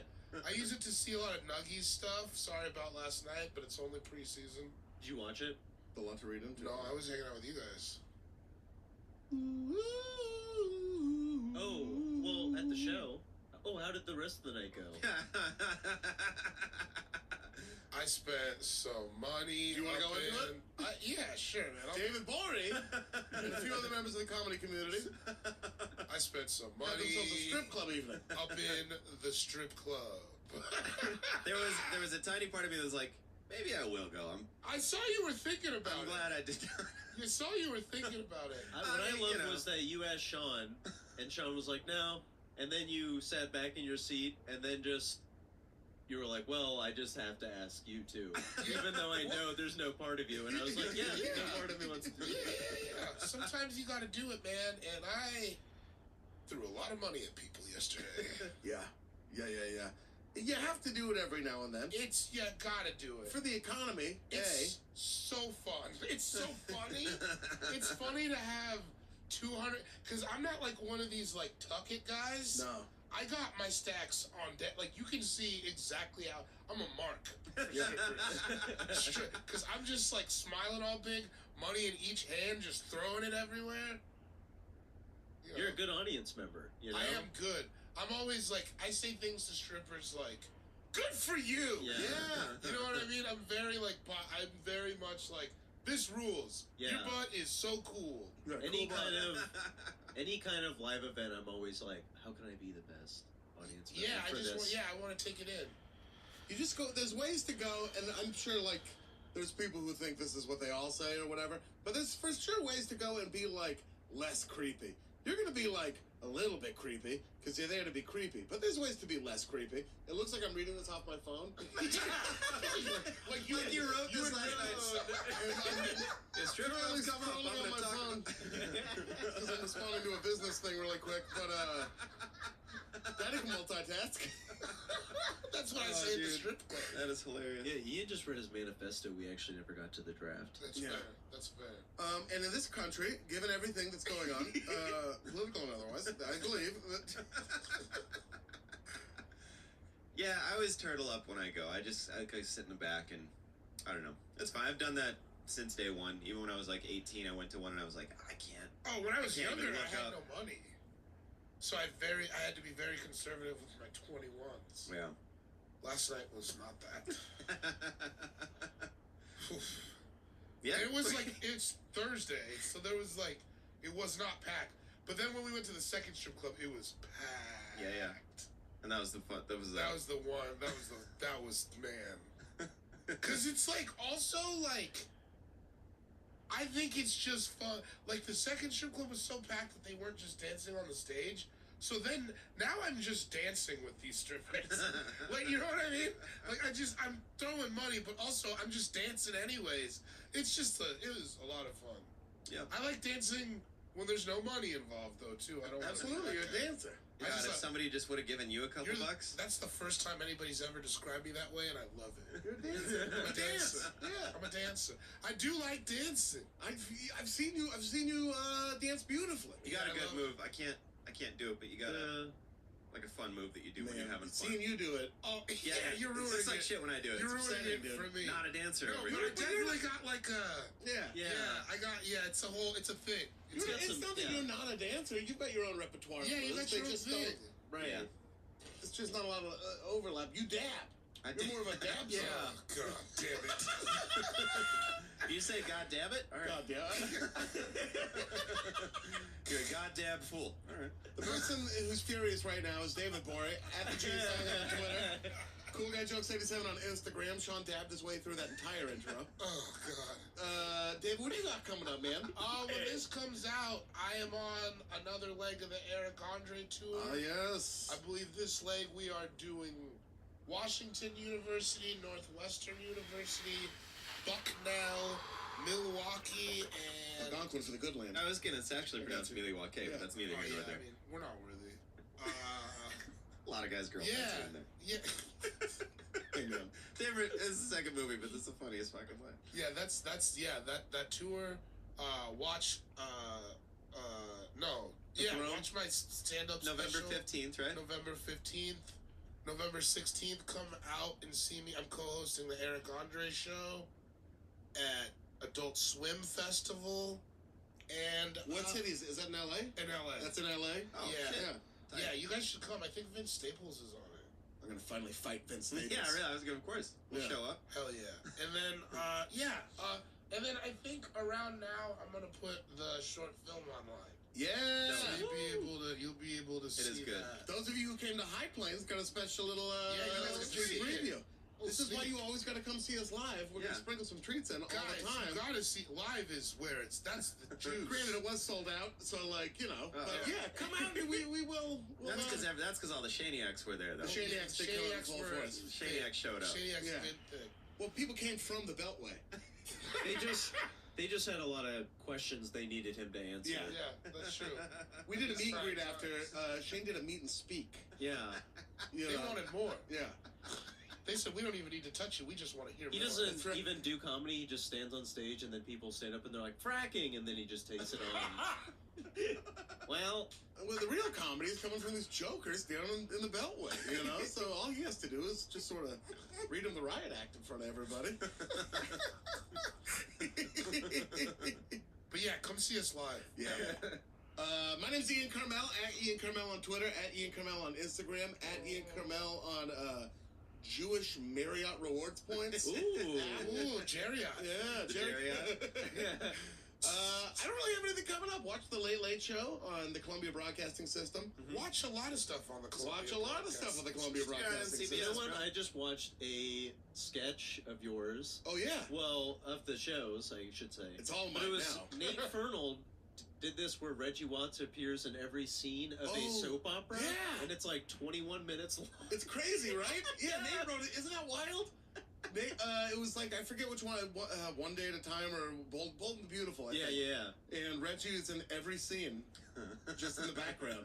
The idea behind it was that he's been for like 30 years in every scene. God, that's Yeah, so that's tight. beautiful. Funny. It's I never yeah. got into the Bold and the Beautiful. No, I never really got into We soap. were more Yes. of a all my children days of our lives family. General Hospital for Really? me. Okay. I used to watch we were a lot Knots of Landing when Bowen. I was a kid. I don't know what the fuck you're The talking nighttime about. soap opera. Where they show penetration. Nighttime soap opera. It was a nighttime. They played It was like a soap opera for penetration. adults, It was like David. night and night for those people that did have jobs. I think this is called a drama television series. ER is probably my favorite soap opera. Easy. They're all Seinfeld. soap operas. Look at like Nashville and Friday Night Lights. Those are fucking soap operas. Ballers. if I've I mean, ever you seen haven't them. finished yet, right? Ballers? Yeah. Oh no, I finished. You did I finish. did finish. You yeah, finished. I finished. What the fuck? I Man, Oh dude. my god. That Bentley truck was really cool. That was the whole. But like, Ugh. that show really. It Does he lost buy the the plot. Chiefs? Oh, the early. wait. Early Are you? that season. Have you not even started? That's like this? the last thing I saw was that he was. Yeah, he buys the Oh, Chiefs. when he says, "Hang on a second, Yeah. I'm about to buy the Kansas City Chiefs." Yeah. Then he hangs That was up. actually a better reading, probably.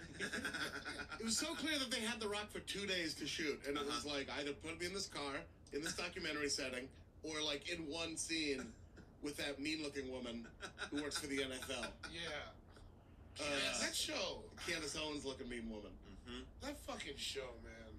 It entertained I really me. liked it. I did too. really liked it. Yeah, I I love mean, The for- Rock. I love Rob Corddry. I love everyone involved. John David Washington. But the last season of it made no fucking sense. The gaming, dude. That was, and then he comes clean at the end. What'd you think, Reg? I was really gonna do this. Cowboys came up with 90 for me, and you're like, Yeah. yeah, it's the whole. You were doing it, and then the writers are like, we can't have him end as a gamer. Yeah. Yeah. Like yeah, I think yeah, enough yeah. people told them like, you guys are way off. At When least did you get this become dude the back in smartest the person in the room? When I realized I should act like the dumbest. Oh, that's why he was so bad at acting. The whole time. He was pretending to be dumb. Oh, okay. Yeah, he was a very hard actor to watch. That woman who would never sleep with Rob Corddry. Shout out to Rob Corddry, but that woman, like, not that she would never sleep with Rob Corddry, Right. but like his character. in that situation. Yeah, wasn't she hanging out with like Odell Beckham Jr. and she's like, Sure was. No, I'd rather the Cordry. Yeah. Sure was. Well, Yeah. now Rob Corddry is starting in another show, which with the other dude from Ballers. There's the a Baller spinoff? No, it's not a Oh. spinoff, but It's called the Ball Troopers. offensive Ball, and lineman it's got Rob Ball Corddry. Oh, yeah, that guy. Yeah, they're both in like a network television series Corddry and together. the heart attack GM, offensive lineman. Oh, that Charles did? Oh, Yeah, Charles. Charles, yeah. I liked him. I liked him too. Yeah, he was good. The show fell apart so hard. This last season, they didn't even try. I stopped going to the gym during the last 4 episodes because getting through an episode was enough workout for the week. They Just should have that let tense- us. They should have let us spin. Can we get this podcast to the point where we can do a Ballers comeback? We should pitch One real season. ballers. HBO. We got an Emmy in the house. We got an Emmy in Me the and house. Sean Right combined can read 10th grade level. Yeah. Not out loud, but like, But you know. inside. We're gonna sound it out. We're going to sound it out. You give me something to read. Out loud. Let us fix Ballers. God, that would have been awesome.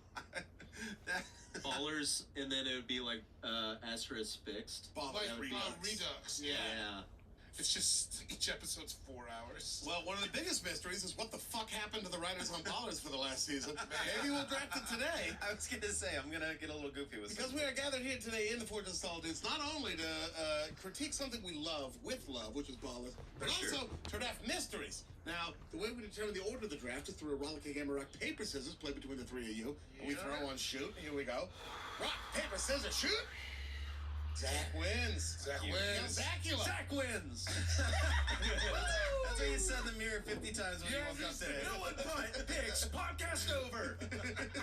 He just unplugs everything. Now, Zach, having won rock, paper, scissors, it's incumbent upon you to determine the order of today's draft. Before you do that, I will remind you it is a serpentine draft. And what does that mean? It's a great question. It's kind of like lacing your shoes.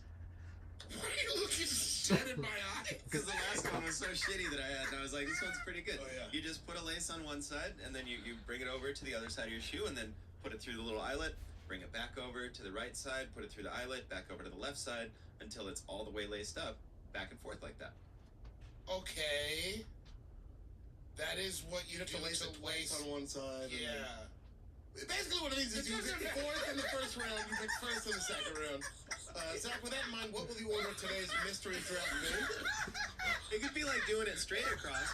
So you go straight across, put it through one of the eyelets, and then go up one eyelet, put it back over, and then straight across, like Run DMC style. Like they used to lace the superstars. I would give 2 inches off my wiener for everyone to have seen Sean's face when he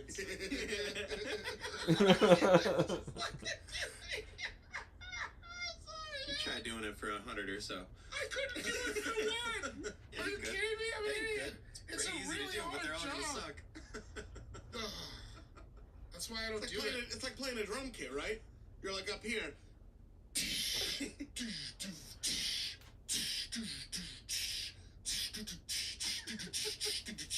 Yeah, like that. Yeah, it's a lot like the one that I'll use next episode when we cut that out. Oh, yeah. Sounds exactly what I'll say in a couple hours. Zach, what will the order of today's All Fantasy Everything podcast be? I think the order is Ian first. Whoa! Hot! It's technically a hot corner still. Yeah. For sure. You can go first. Hot opening. It's the hottest corner. I don't like hot open. Some say. And I then don't either. That's it. I don't like it. I don't like it called that. David second, Sean Okay. third, me fourth. Oh shit! Hit him with the zig, then the zazz. Yeah. Zach corner. All right. Well, I have the first pick in the mysteries All Fantasy Everything, which we will get to right after this short break. This episode of All Fantasy Everything is brought to you by Babbel. Now, let me tell you this. I'm going to tell you this for free. 1 in 5 Americans have learn a new language on their bucket list. A lot of people also have try stand-up on there. Scratch that off. Learning a new language is, trust me, it's going to benefit you more. And if that's you, make this the year that you finally check it off the list with Babbel. It's not going to cost you hundreds of dollars. You don't need private tutors. You don't need to waste hours on apps that don't really help you speak the language at all.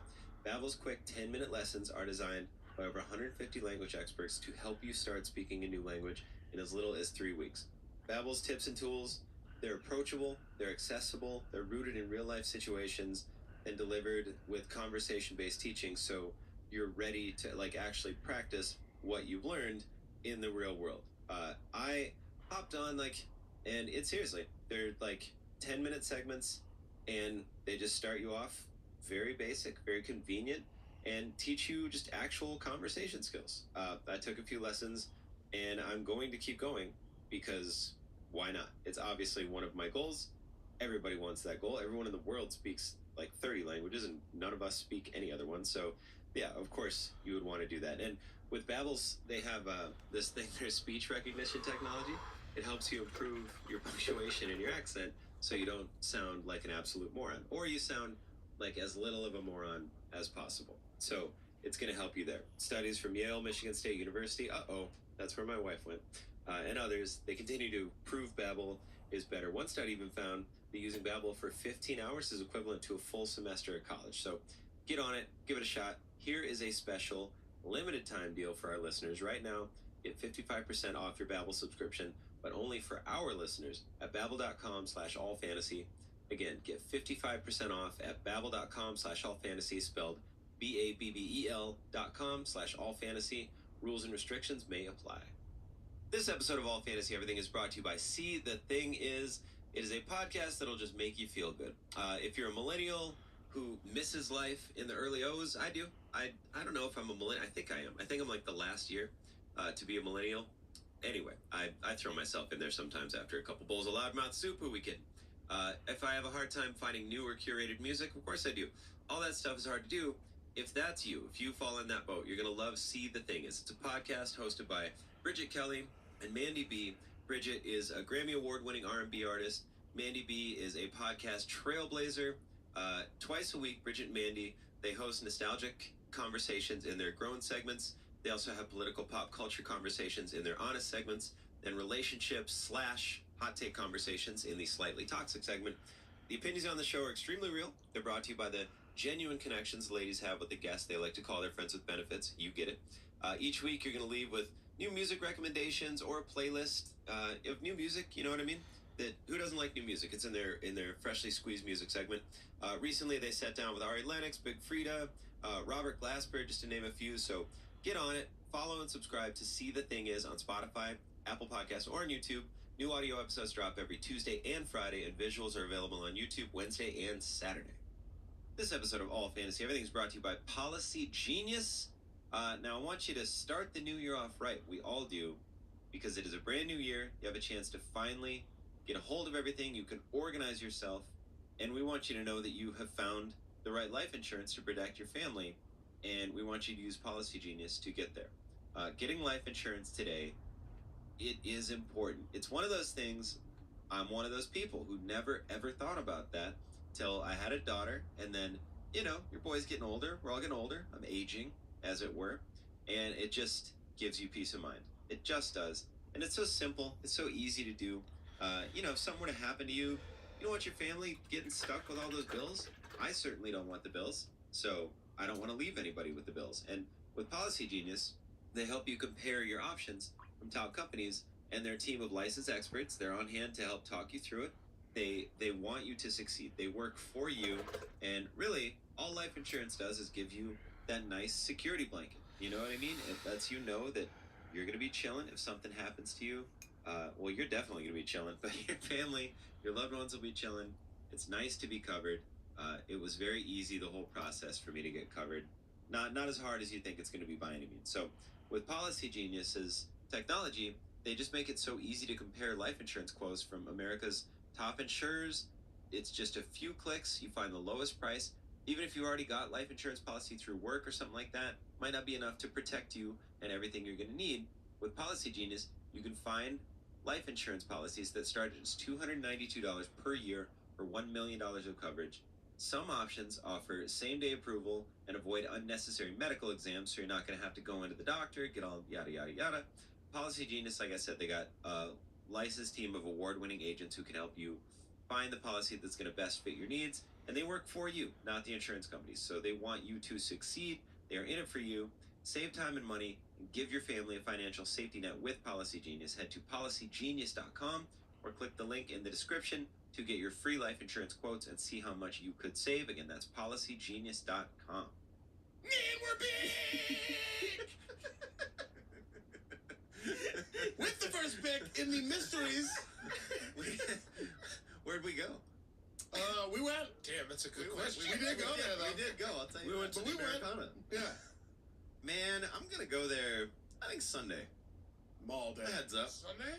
I think Sunday we should all do it. Yeah. I gotta take back a pair of jeans from the Gap. Cool. All y'all. I gotta Cool. take back Sunday. Yeah. Okay, so my first pick is why Sean's bringing this up now, right before I was. It's a mystery, my It's a friend. mystery that I can't fucking solve. I would love Some to things know. are better left unsolved. You gotta I would love to fucking know. let the dead lie, my friend. Man, there's so many good ones to pick here. I think my first one is going to be, what do we really know about aliens? Yeah.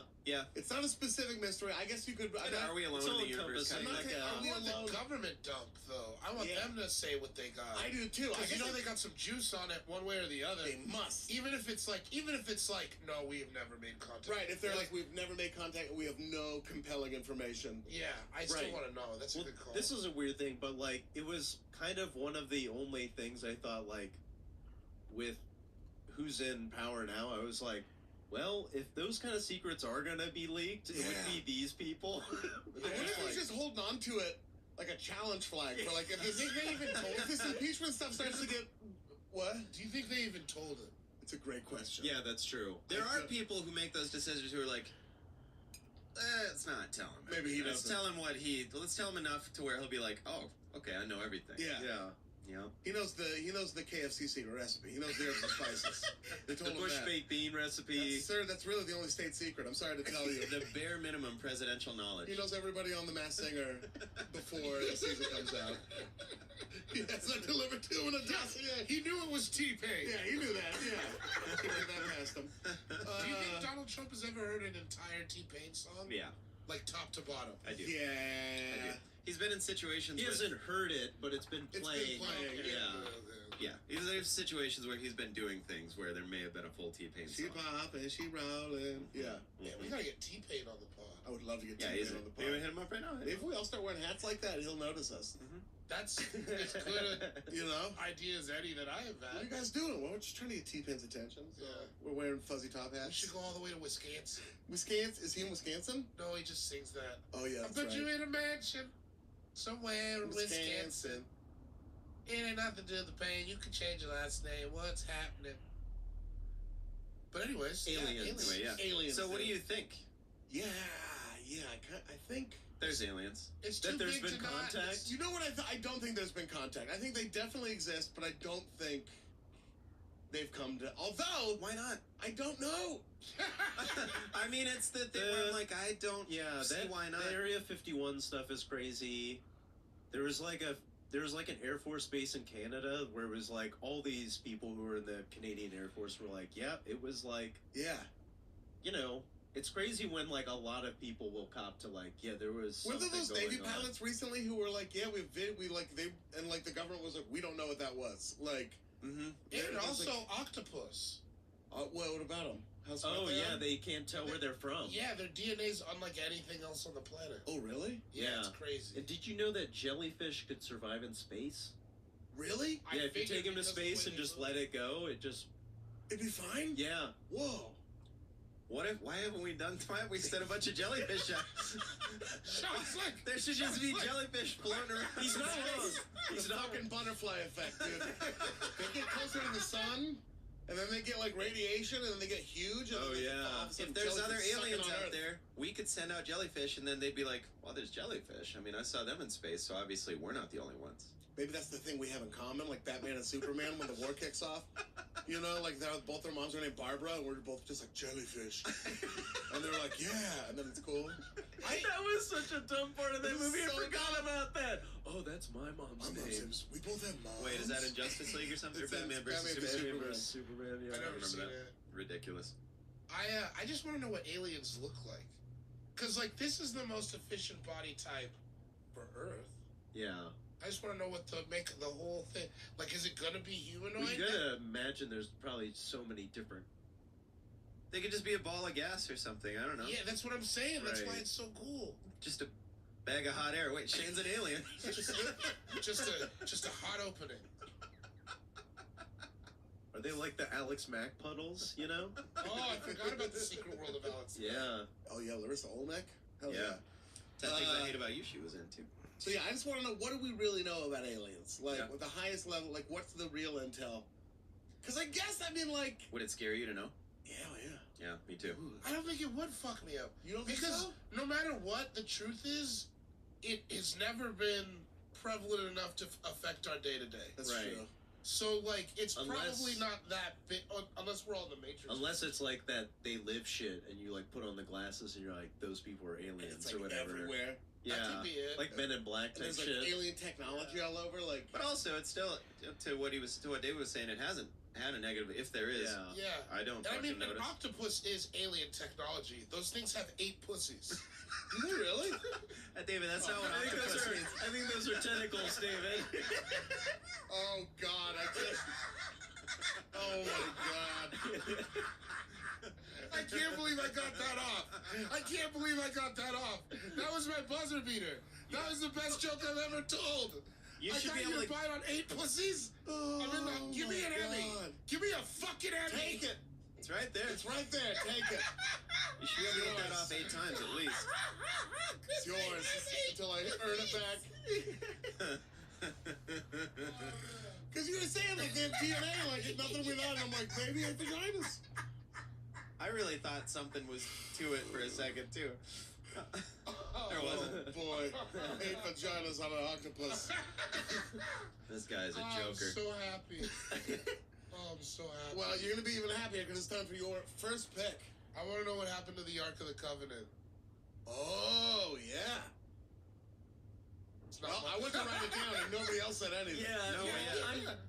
My first thought is, imagine if they're like, well, that wasn't real to begin with.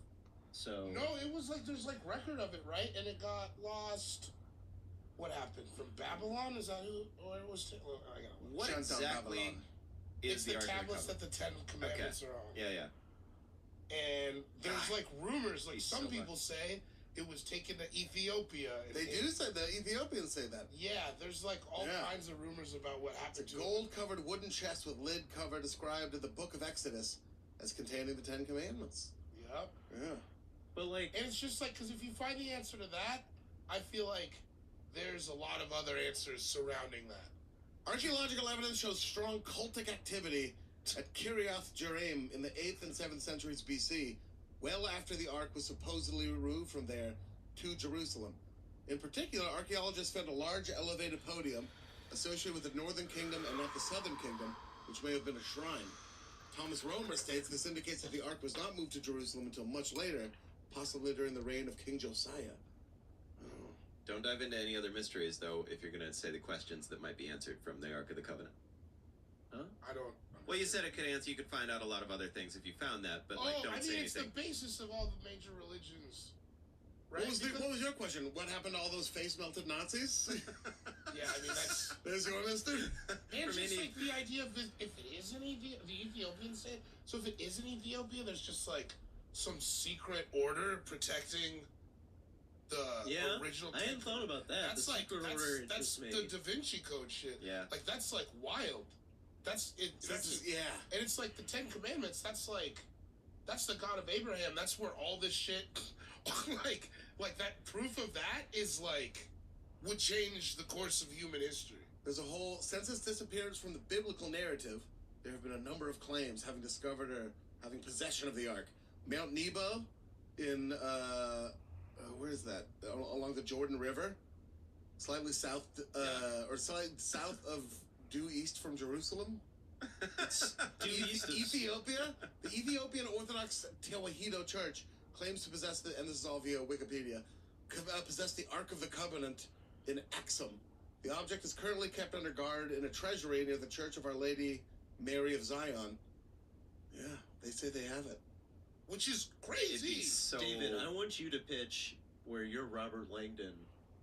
You know those like Dan Brown movies. Oh, and you yeah, go you just- find the Ark of the Covenant. Oh, dude, I want to pitch that to Netflix as like a hilarious romp. You get, Just like- you get like a bad wig on. Yeah, like that wig Jamel has.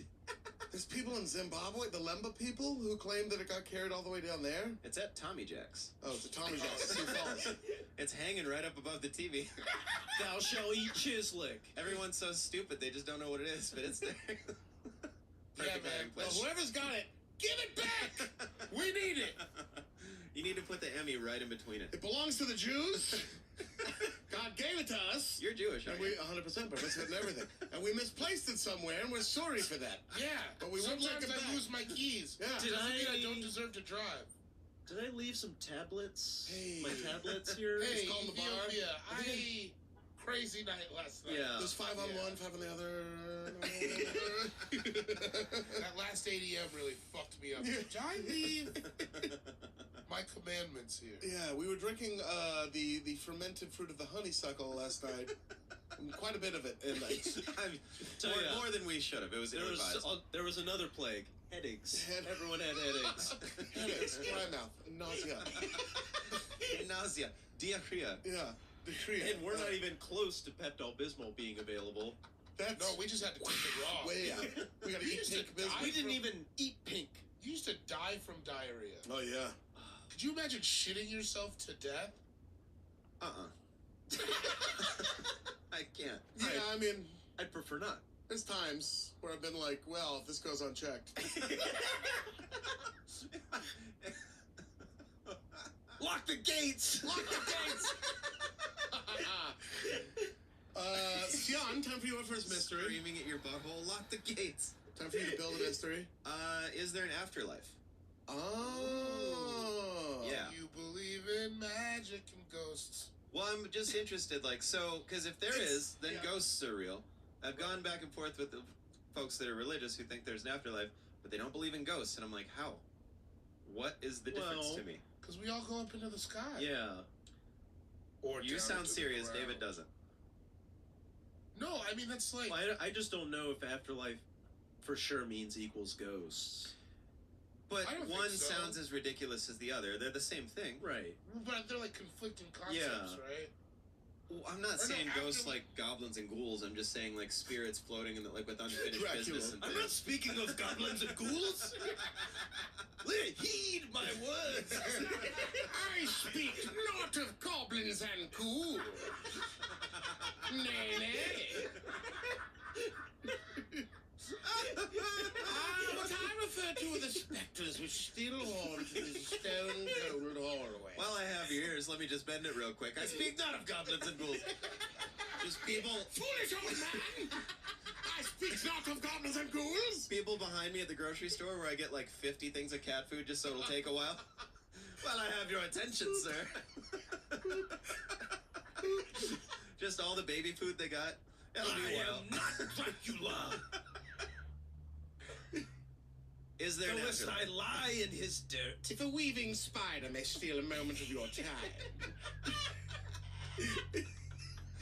I've known you for a while. I've never heard you say that. Oh, yeah. I just thought of it. You're full of tricks, bud. Oh yeah. Oh yeah. Man, is there an afterlife? I guess yeah. Ghosts. I don't want to know. I want to know, I guess, but like, if we're being serious, given the choice, would you want to know? If there is one. If this was it or if it wasn't? No, I don't want to know. If this is it. Well, I don't think I'd want to know either. It'd be tricky. If you play... But if there wasn't, you could just go kill people. You'll be fine. Wait, is You'll that be what's... fine. Is that what's keeping the you from problem? killing from people? There's a couple things. Jesus Christ. So that's a big That's couple. the one. That's the other Couple one. of loose That's the big screws. one. Kind of works in tandem with the afterlife. I mean, if there's an afterlife, I can just kill anyone. Yeah, I could just go killing people. Yeah. We'll all be fine. Just like We're all probably gonna be fine. And they'll come either back way. as ghosts because there's an afterlife. yeah. Here's all I need to know, baby.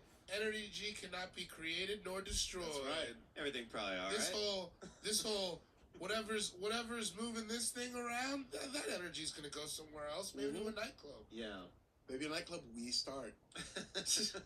You know, we pawn the Emmy. Would We you get rather 40 be? bucks. Would you rather go to like a heaven situation, or would you want to be a ghost? Because also the thing about a ghost is the planet's gonna end at some point. Yeah, I mean, heaven's So then supposed what to be like. happens? Then you get to Or would you be. rather be? You get to rule You the. could be a space ghost. Yeah. That's Well, that's the ghost. thing. If you're a ghost on the world, like you can't be killed by the Earth dying, right? No, you're like What Dr. would Man. you haunt? Stuck on a wasteland. I don't Well, know. that's what I'm saying. Ghosts don't have to haunt things. And then if the Earth dies, then the only remnants of humanity are gonna be these ghosts doomed to travel space forever. Yeah, but space is I smell a sitcom. forever. You could be like Dr. Manhattan. The real From Last fucking of Watchmen. Us. What do you mean? What? Like, you could be like Dr. Manhattan from Watchmen. He could just go anywhere in the universe anytime he wanted to snap his fingers. Like, you know, that's kind of Ghost I Man, imagine. I was just talking to a lady. He wants to be like a Superman ghost. Yeah. I was talking to some... No, I'd go to heaven. Heaven's supposed to be the shit. Why would you not go there? I was talking to my friend about what superhero we would like to have sex with, and she's like, Dr. Manhattan, shame-free five-way. What's happening in the Watchmen? I would say shout out, but I know maybe she probably doesn't want that out there. That's a good pick. Shame-free It was hilarious, five-way. though. Shame-free, Yeah, that's dope. Shame-free five-way. Yeah. Are we alone? Or not are we alone? Is there an afterlife? Is there an I'm just asking. Are we Are we alone? alone? Can I say She-Hulk? Or is How it gonna long, be weird? before we move on, though, how long do you think it would be fun to be a ghost for? Not that. I think 2 years is probably the I think- amount of time. If you could travel like I instantly, think it would or be whatever. fun because you can't like communicate, you can't do anything, and you have to just watch other people live their lives. Like, Yeah, but you can go You could watch. blow Dan Aykroyd. Yeah, that's true. That ghost would never shut we up know about that. that. We Let's know go. you can blow Dan Aykroyd. Bobby Brown claims he's had sex with a ghost. Yeah, yes. Bobby Brown is wild. Zach Toscani, time for your first and second picks as it is. A serpentine. Mhm.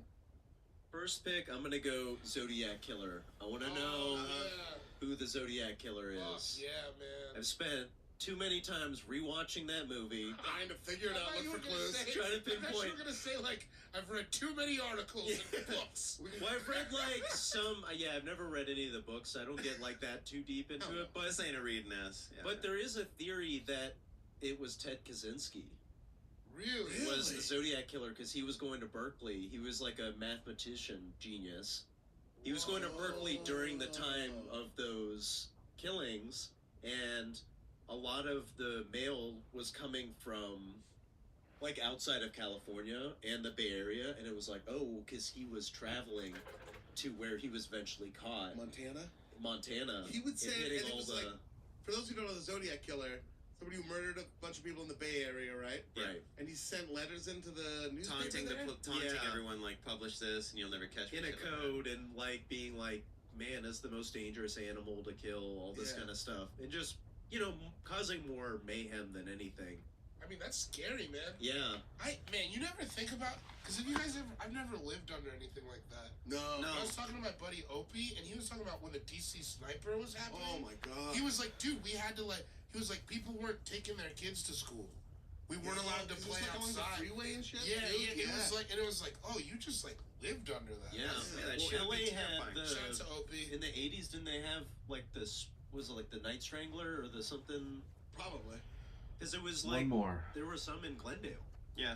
Is it You the got Hillside? caught in or One the more. Night Stalker. Is that The who it Night was? Stalker, Richard yeah. Ramirez? Yeah. I don't know. I mean, watching like Mindhunter, you Herschel look at all Walker. those people. Like, there was that person in Atlanta that killed like 20 kids or some shit. Yeah. And Oh, you just, yeah. like, they just Have had you no listened to the idea.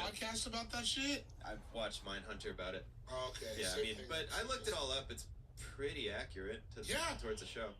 But Oh, I also, mean, I've never seen Mindhunter. I just listened to that part. isn't there that Good show. theory that if technology would have been the way it is now, they would have caught the Zodiac Killer like immediately? Like if they would have had phones and things like that, like cell phones and stuff. Oh, I was like, they had not like phones, Sean. phones, but like technology where it's at.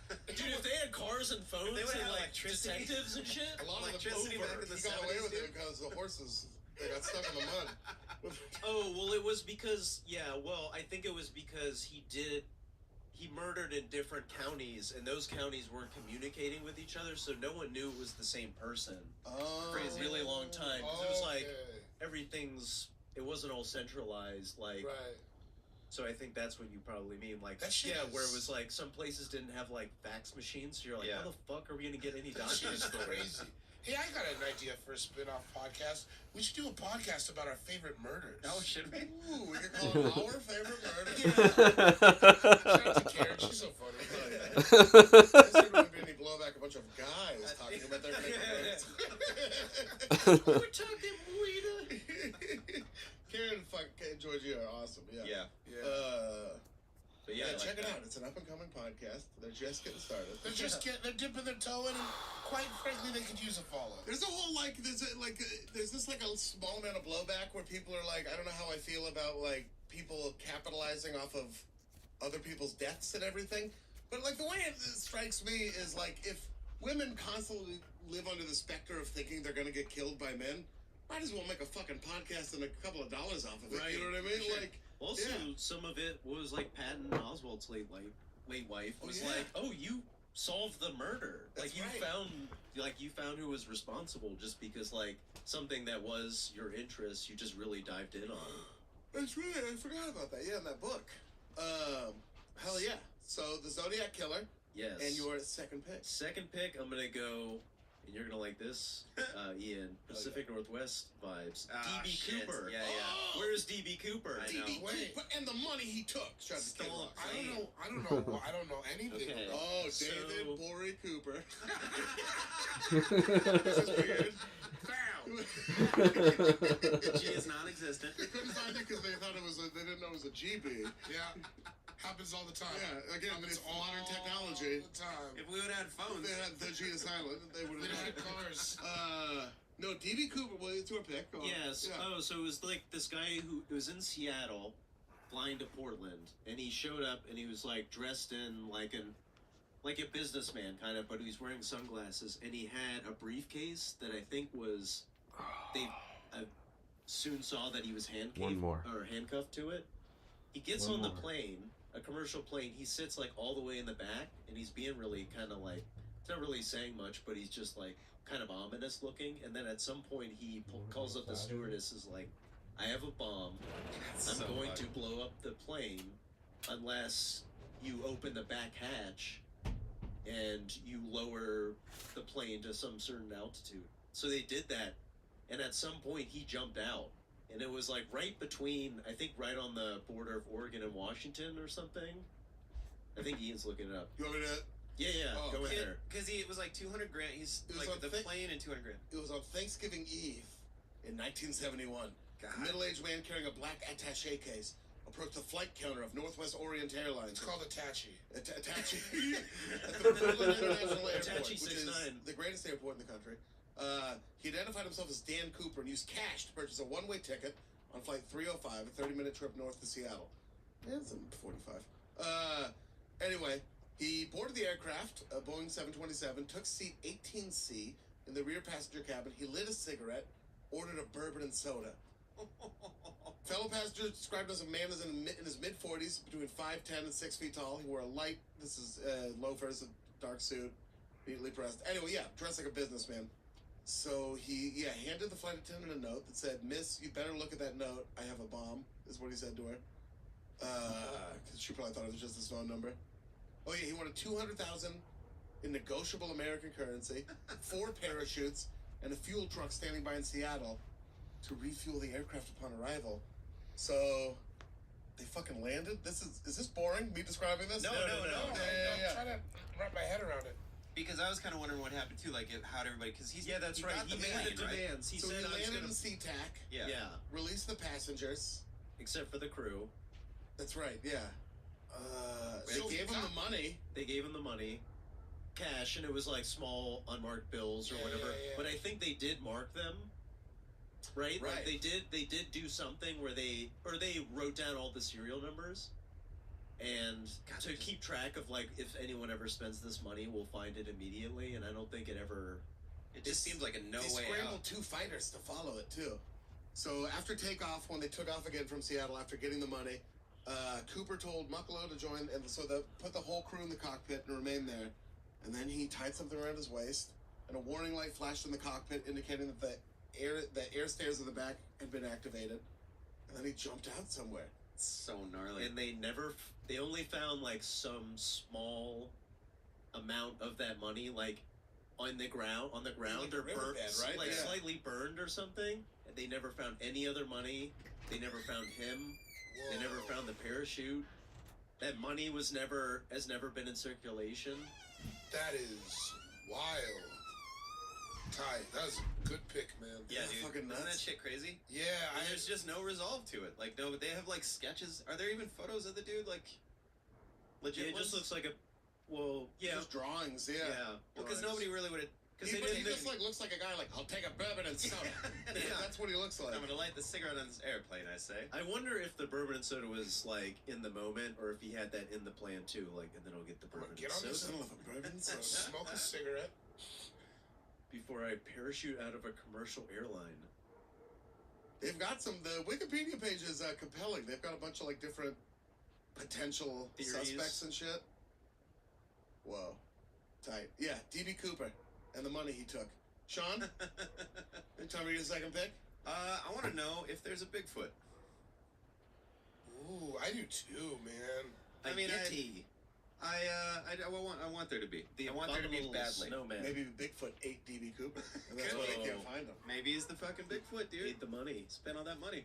I feel like we would have found him by now. I feel that way too. Right? But who A knows? skunk ape? There's so much. I don't think he's out beast. there. But we're I'm never not gonna- speaking of ghouls and goblins. To the Yeti! A Bigfoot, mind you! I just see how I can get kicked out of Ralph's. Who wants to talk? A wilderness ape.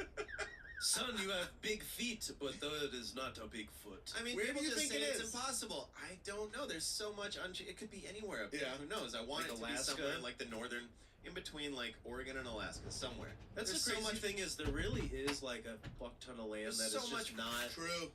like so it- thick, There could be one. unexplored shit. There could be one in like Siberia or some They're shit. good. But I mean, I feel like someone would have murked one by now. Would have for sure murked one. It is a mystery. with you, but I want there to be one. Because it's really like bad. I always think like, oh yeah, it's more believable for me for like there's a dinosaur at the bottom of the ocean, Yeah. still alive, rather than because you're like no one's really ever been Whale down burgers. there. I've even brought up like who's to say there's not people with gills down at the bottom of the ocean. I did some heavy I've been drugs known one to night. say that. Nobody can tell me there's You did not. some hard drugs and did that? No On one, your no, I whale didn't. watching Man, I'm just boat. saying, these guys got fucking gills. No, I didn't do hard drugs to think about it, but You nobody got can tell halfway to me. steal a submarine? Nobody can tell me there's not. Nobody knows. We haven't been to that part of the ocean. Wait, It's a dangerous path you're going down. which part? You think there's dudes down there? I think there's people down there. I don't really think that, but there could be. There Because could of be. the pressure, right? Which part of the ocean do you think we haven't been to where they might be? The very bottom. We've been to the very bottom. We haven't explored the whole We've ocean. been to the bottom of the Marianas Trench, like the deepest part. People haven't explored But the they bottom probably of the whole swam away, right, Sean? ocean. All the oceans. They probably. They saw it coming. They're like, dark They let's get saw out it of here. on the ocean radar that they have developed Right. down there from underwater technology. They can feel Can I tell you- vibrations. Can I tell you, nothing scares me more than the bottom of the ocean. Oh yeah, yeah. it's the scariest. It's just to be that Dude. far away from. Oh, it's scary. I'm just thinking about it. I read a scares the shit out of story me. about how they did it in like the 1800s, and it is Diving terrifying. bells. Because they went halfway down and the glass started to crack, and the guy inside was like, "Well, we're already halfway there. Just keep going." Halfway and the glass is cracking. Take me back up. Wait, they did it in the 1800s? Yeah. That's like that shit we were talking about when people were so tough. Yeah, people were mad. Yeah. Like, I would never. Yeah. The I whole would- thing took probably 20 hours or something. You know, Oh, could you imagine being all the way under? It's silent. because No. they can't sink Terrifying. you. Probably it's not like hurts. they just drop you. You have to go down slowly. Yeah. Man, that. You have to come up even slower. Ugh. Yeah, that's where you get the bends, right? Mm-hmm. Like air bubbles in your blood. Is that Not what to the be bends are? confused with the runs. Yeah, the runs are different. Yeah. Diarrhea. Diarrhea. too. Although if you don't get the bends if it's being pumped in through a long hose. That's what she said. I think. Come on, man. No, I'm with Cat ate pussies. Yeah. I'm on He's fire like, right now. So you want to know if the Bigfoot is real? I do. The I want it to Bigfoot. be real. I I do. want this cool shit to happen. I do. I say. You think it's a Pacific Northwest creature? Sasquatch? I think it could be anywhere in the world. It could be in the Appalachian Mountains. Could be in Russia. Deep, deep up in northern Russia Yeah. somewhere. That could just be a Russian dude. There's no way to tell. One thing I wanted to do as a kid, not as a kid, as a teen, problematic teen, was to rent a Bigfoot outfit and go up in the Forest Hills outside Yeah. of Portland, and then wait for a long stretch of road, and when you see a car where you know the headlights would hit you, and then just run across the road, and then No, that's see it. what happened with the people in the Yeah. car, because they would swear that they saw Bigfoot, but I was like, I'll get shot and killed. I have an oddly specific similar story. Really? That's gonna really freak you out. Oh no. It's so my stepdad, when he was in high school, because he's from Norway, right? Yeah. When he was in high school, they took a rowboat and they built atop of it to look and made it look like a submarine, and then they sailed it out into like the fjord by where he's from, and they got arrested by the the Norwegian army. Whoa! Yeah, and they were tried at like the high court. Really? Like, every year on the anniversary, there's like an article that comes out about it. It was like a big, Like he said, it's being invaded by the Soviets. Or yeah, something that's like what that? they thought, and they he said that like the Navy who like tracked him down. He said the cops said something that translated to like "stop in the name of the law." Yeah. Wow. Yeah. So Don't fire a torpedo. if I look it, I can look it up. I can find but like every year they'll do like a where are Did he get in a lot of trouble? No, they didn't get in trouble at all. Also, Every year, they did it was like 3 or 4 of them, and there was one guy who did it with them, or he like was involved in the planning, but they wouldn't let him go in the boat because he was too fat. Yeah. And I guess when they got caught, his dad tried to like turn him in. Was like, "Hey, my son was with them too."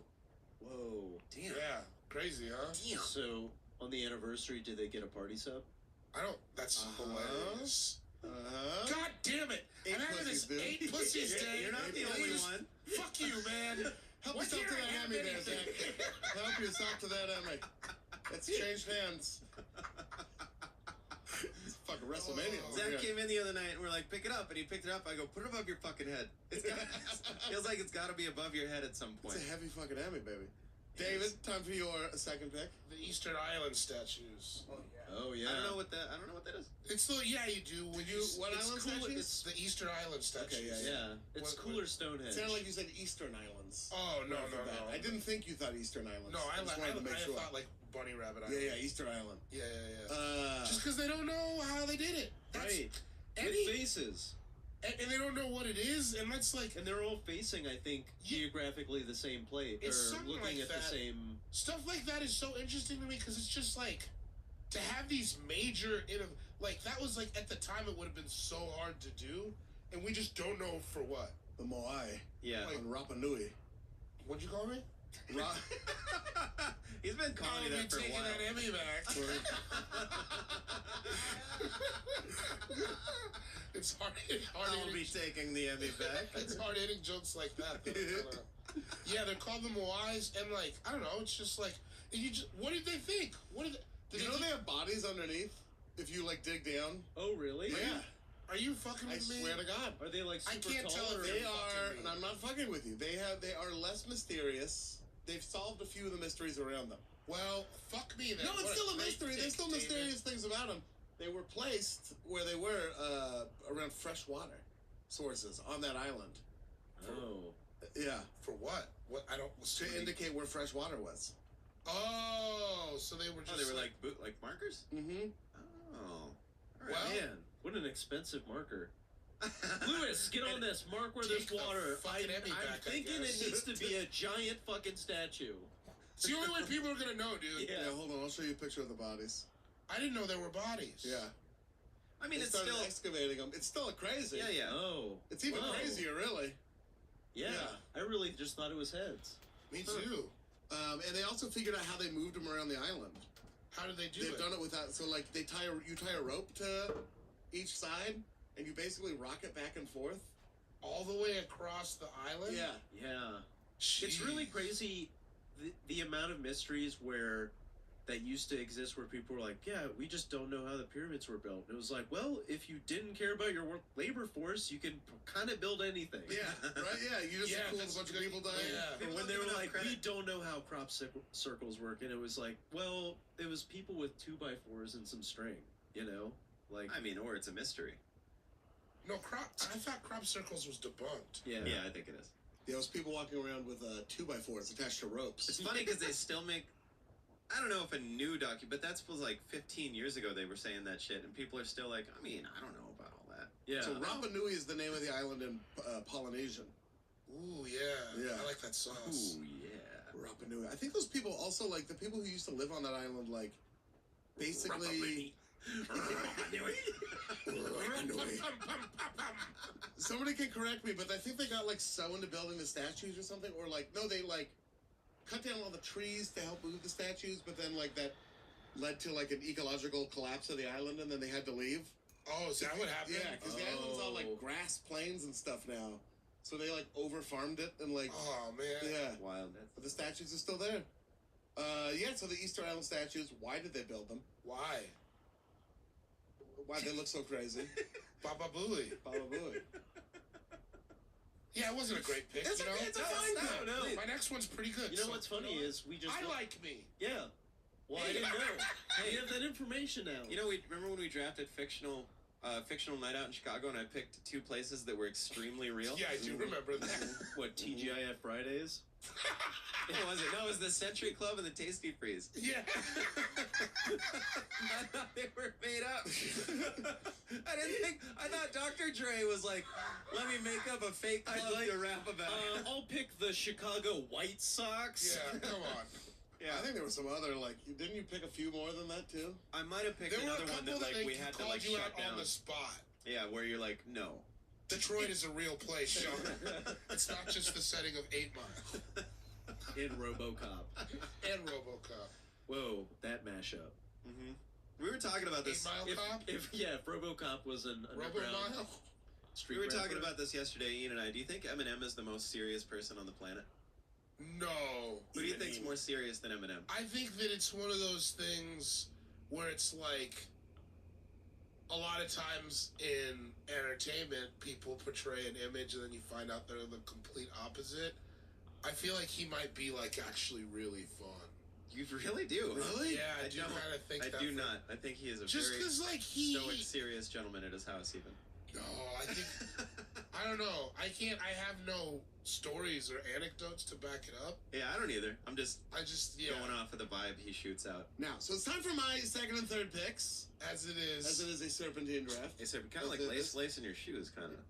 Oh yeah, you Yeah, a could little bit. you could It draw is some like- parallels there. Wasn't forget the one that I said the other day where you're like, that was the worst one I've ever heard.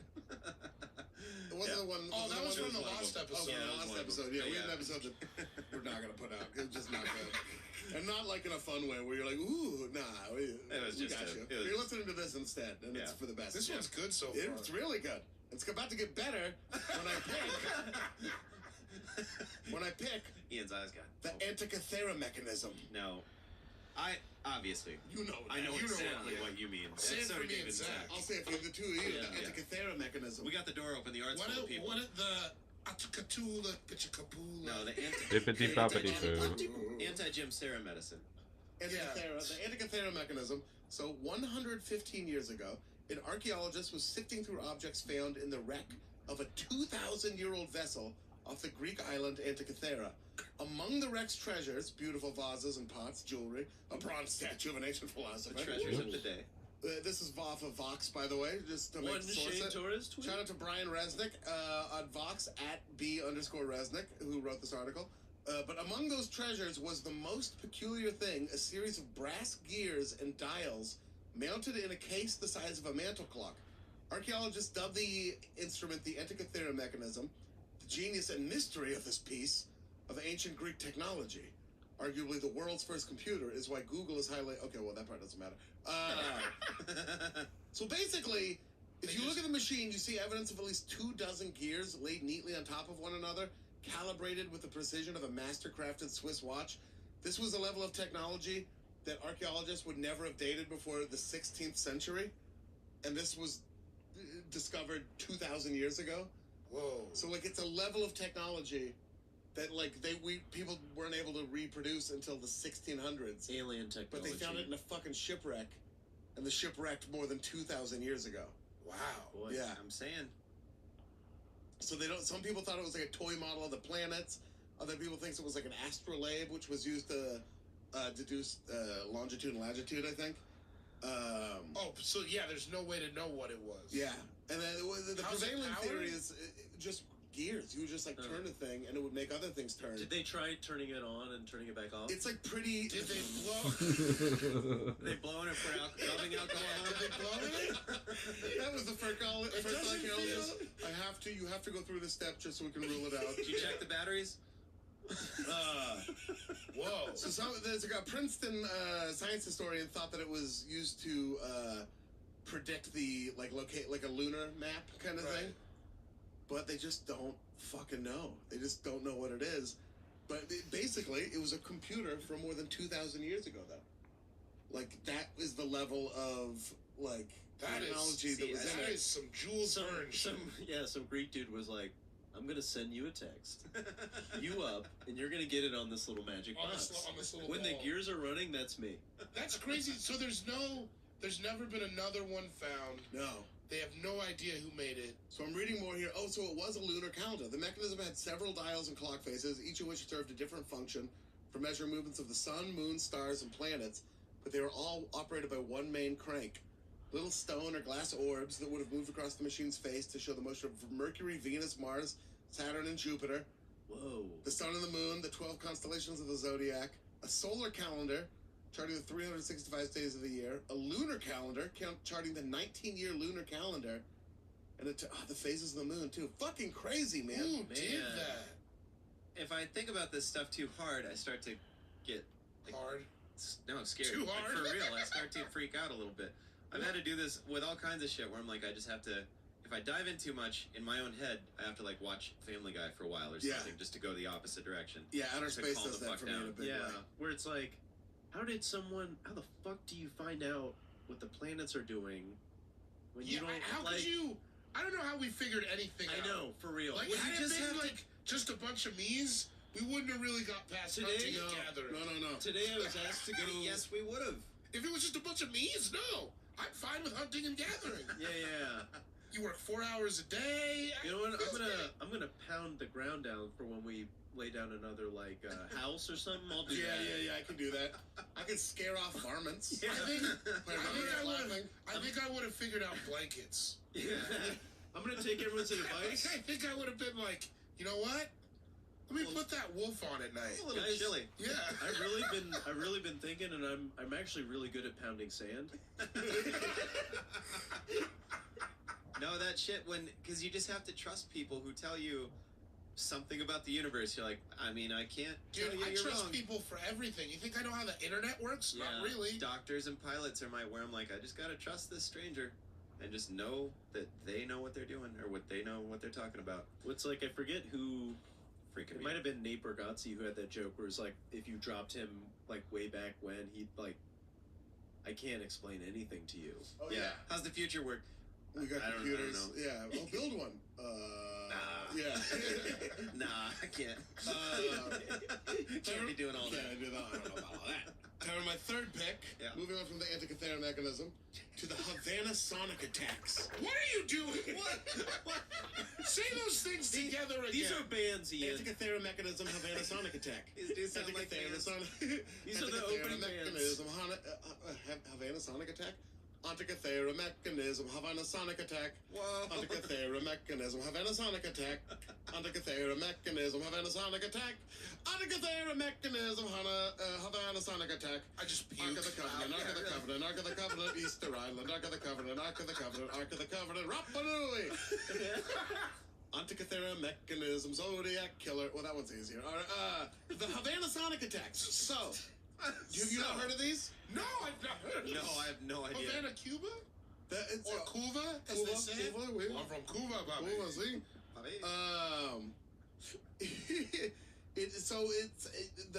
The Havana syndrome is the name popularized by the media in 2018 for purported acoustic attacks on U.S. and Canadian embassy staff, first reported in Cuba and then in China. Beginning in August 2017, reports surfaced that American and Canadian diplomatic personnel in Cuba had suffered a variety of health problems dating back to late 2016, and accusations were made that these are the result of attacks using unspecified technology, possibly acoustic in nature. Oh, like they were singing Your Body is a Wonderland? Yeah. I won't use my hands. And your The health gun. problems typically had a sudden onset. The victim would suddenly begin hearing strange grating noises that they perceived as coming from a specific direction, and then some of them experienced that as a pressure or a vibration or a sensation comparable to driving a car with the windows partly rolled down. You know that wop, wop, wop, wop, Yeah, wop, yeah. that thing that happens in cars? The durations of the attacks range from 20 seconds to 30 minutes and always happened while the diplomats were either at home or in hotel rooms. Other people nearby, family members, and guests in neighboring rooms did not report hearing anything. Oh, sonic attacks. Sonic attacks, yeah. That's crazy. Like a really fast hedgehog. Like- No, yeah. Did you think like Sonic the I restaurant? don't know what I thought. I didn't think like Sonic, No, like sound no. attacks. So some U.S. Embassy individuals have reportedly experienced lasting health effects, including one U.S. diplomat who said to now need a hearing aid after it. The State Department declared that the health problems were either the result of an attack or due to exposure to a yet unknown device. Whoa. But the symptoms include hearing loss, memory loss, nausea, and they think it was like a either sonic or infrasound weapon That's they scary. had in Cuba and in China that they just aim at diplomats. Terrifying shit. Like a weapon Like that there's some new weapon that we don't know about. people can't even prove it's a weapon. Like, no, I think you just Sound gun. forgot. Yeah, I think you just hear weird. Sorry, it's not our fault. That's fucked up, dude. Yeah. Isn't that crazy? And now it's happening in China too. Oh man, we're next. See, I don't want to know this. It's so crazy. Glendale's Like, if next, it was dog. a weapon, you're like, well, damn it. We wouldn't even know. You could probably fly with it. Yeah. TSA ain't catching that, I promise. They don't catch me with weed, dog. It's time for the new DG Cooper. They don't find anything. Yeah, they don't. I've flown straight up with weed. Flour. You know I don't get on a flight without my katana. Yeah, into Texas, out of Texas. Shouldn't stop incriminating myself. I've had quite a few times where I used to bring like a full-size screwdriver to take apart skateboards, and they'd pull it out and they'd be like, "What's this for?" And I'm like, "Take apart my board if I need to." And they're like, "All right, it's a full big-ass screwdriver. It might as well be a knife. I could kill someone with it." They just let it ride. It's a weird one. Lighters all the time. Lighters. Really? Lighters all the time. It's so easy. Yeah, and you're not supposed to, right? They're not supposed I don't to know. have a lighter. I think I've come with a lighter in my pocket even. Yeah. Just put it in the. I want to know what pick you got in your pocket for your third pick. I'm picking the Denver airport. Oh Yes. All that shit. All Those that fucking shit. murals, the bunkers underneath. Why'd they scrap it and build it all over again? Yeah, why is it all the way fucking out Why there? is it all the way out there? It's by Elizabeth, dog. It's far. It doesn't make Very, very far and away. it's not that by Elizabeth, but closer than Denver. It's 40 just minutes like, out of town. yeah, it's that whole everything about. Have you seen those murals? Yeah. Oh, Well, man. I think. Are you talking about when you're on the train? No, I'm talking No, the about ones around the airport. The ones around the airport with like the soldier and the gas mask and the sword and all the children. They're all like crying about like underneath. genocide and stuff like that. Yeah, it's like spooky shit out there, man. So when Denver International Airport first opened on February 28th, 1995, construction had fallen 16 months behind schedule and $2 billion over budget. So and the final cost was $4.8 billion, which is a lot of money. Yeah. The airport itself is 35,000 acres, which is almost twice as large as the next biggest U.S. airport. Sean. Joe Foss Field in Sioux Falls, South Dakota. You have anything in there about the people say there's those bunkers underneath? I'm looking right now. The airport's dedication stone. The Masons. It has the Mason symbol on it. Of course it does. Underneath the symbol, the New World Airport Commission. That's credited with helping fund and build the airport. What the fuck? Who are they that they have $4.8 billion? Yeah, some people think there's a mysterious network of underground bunkers beneath the airport. Wow. It's everything about that place. It's so sketchy. A former airport construction worker claimed that the reason why the airport was so far behind schedule was because 5 multi-story buildings were built underneath the airport. Also said there's a complex networks of tunnels beneath there. Dude, it's so but then other creepy. people think, oh yeah, and then super creepy murals that they think shows the New World Order's takeover. Those murals are like, you look at them, they're like not fit for public. No, they are crazy. Like when you see them, you're like, this is just here? Like if it's, I don't know, man. It spooks me out. Been spooking me out since I was a teen. And then that horse. And then that fucking horse that killed the guy who made it. Yeah, it fell on him. It's all just a lot of...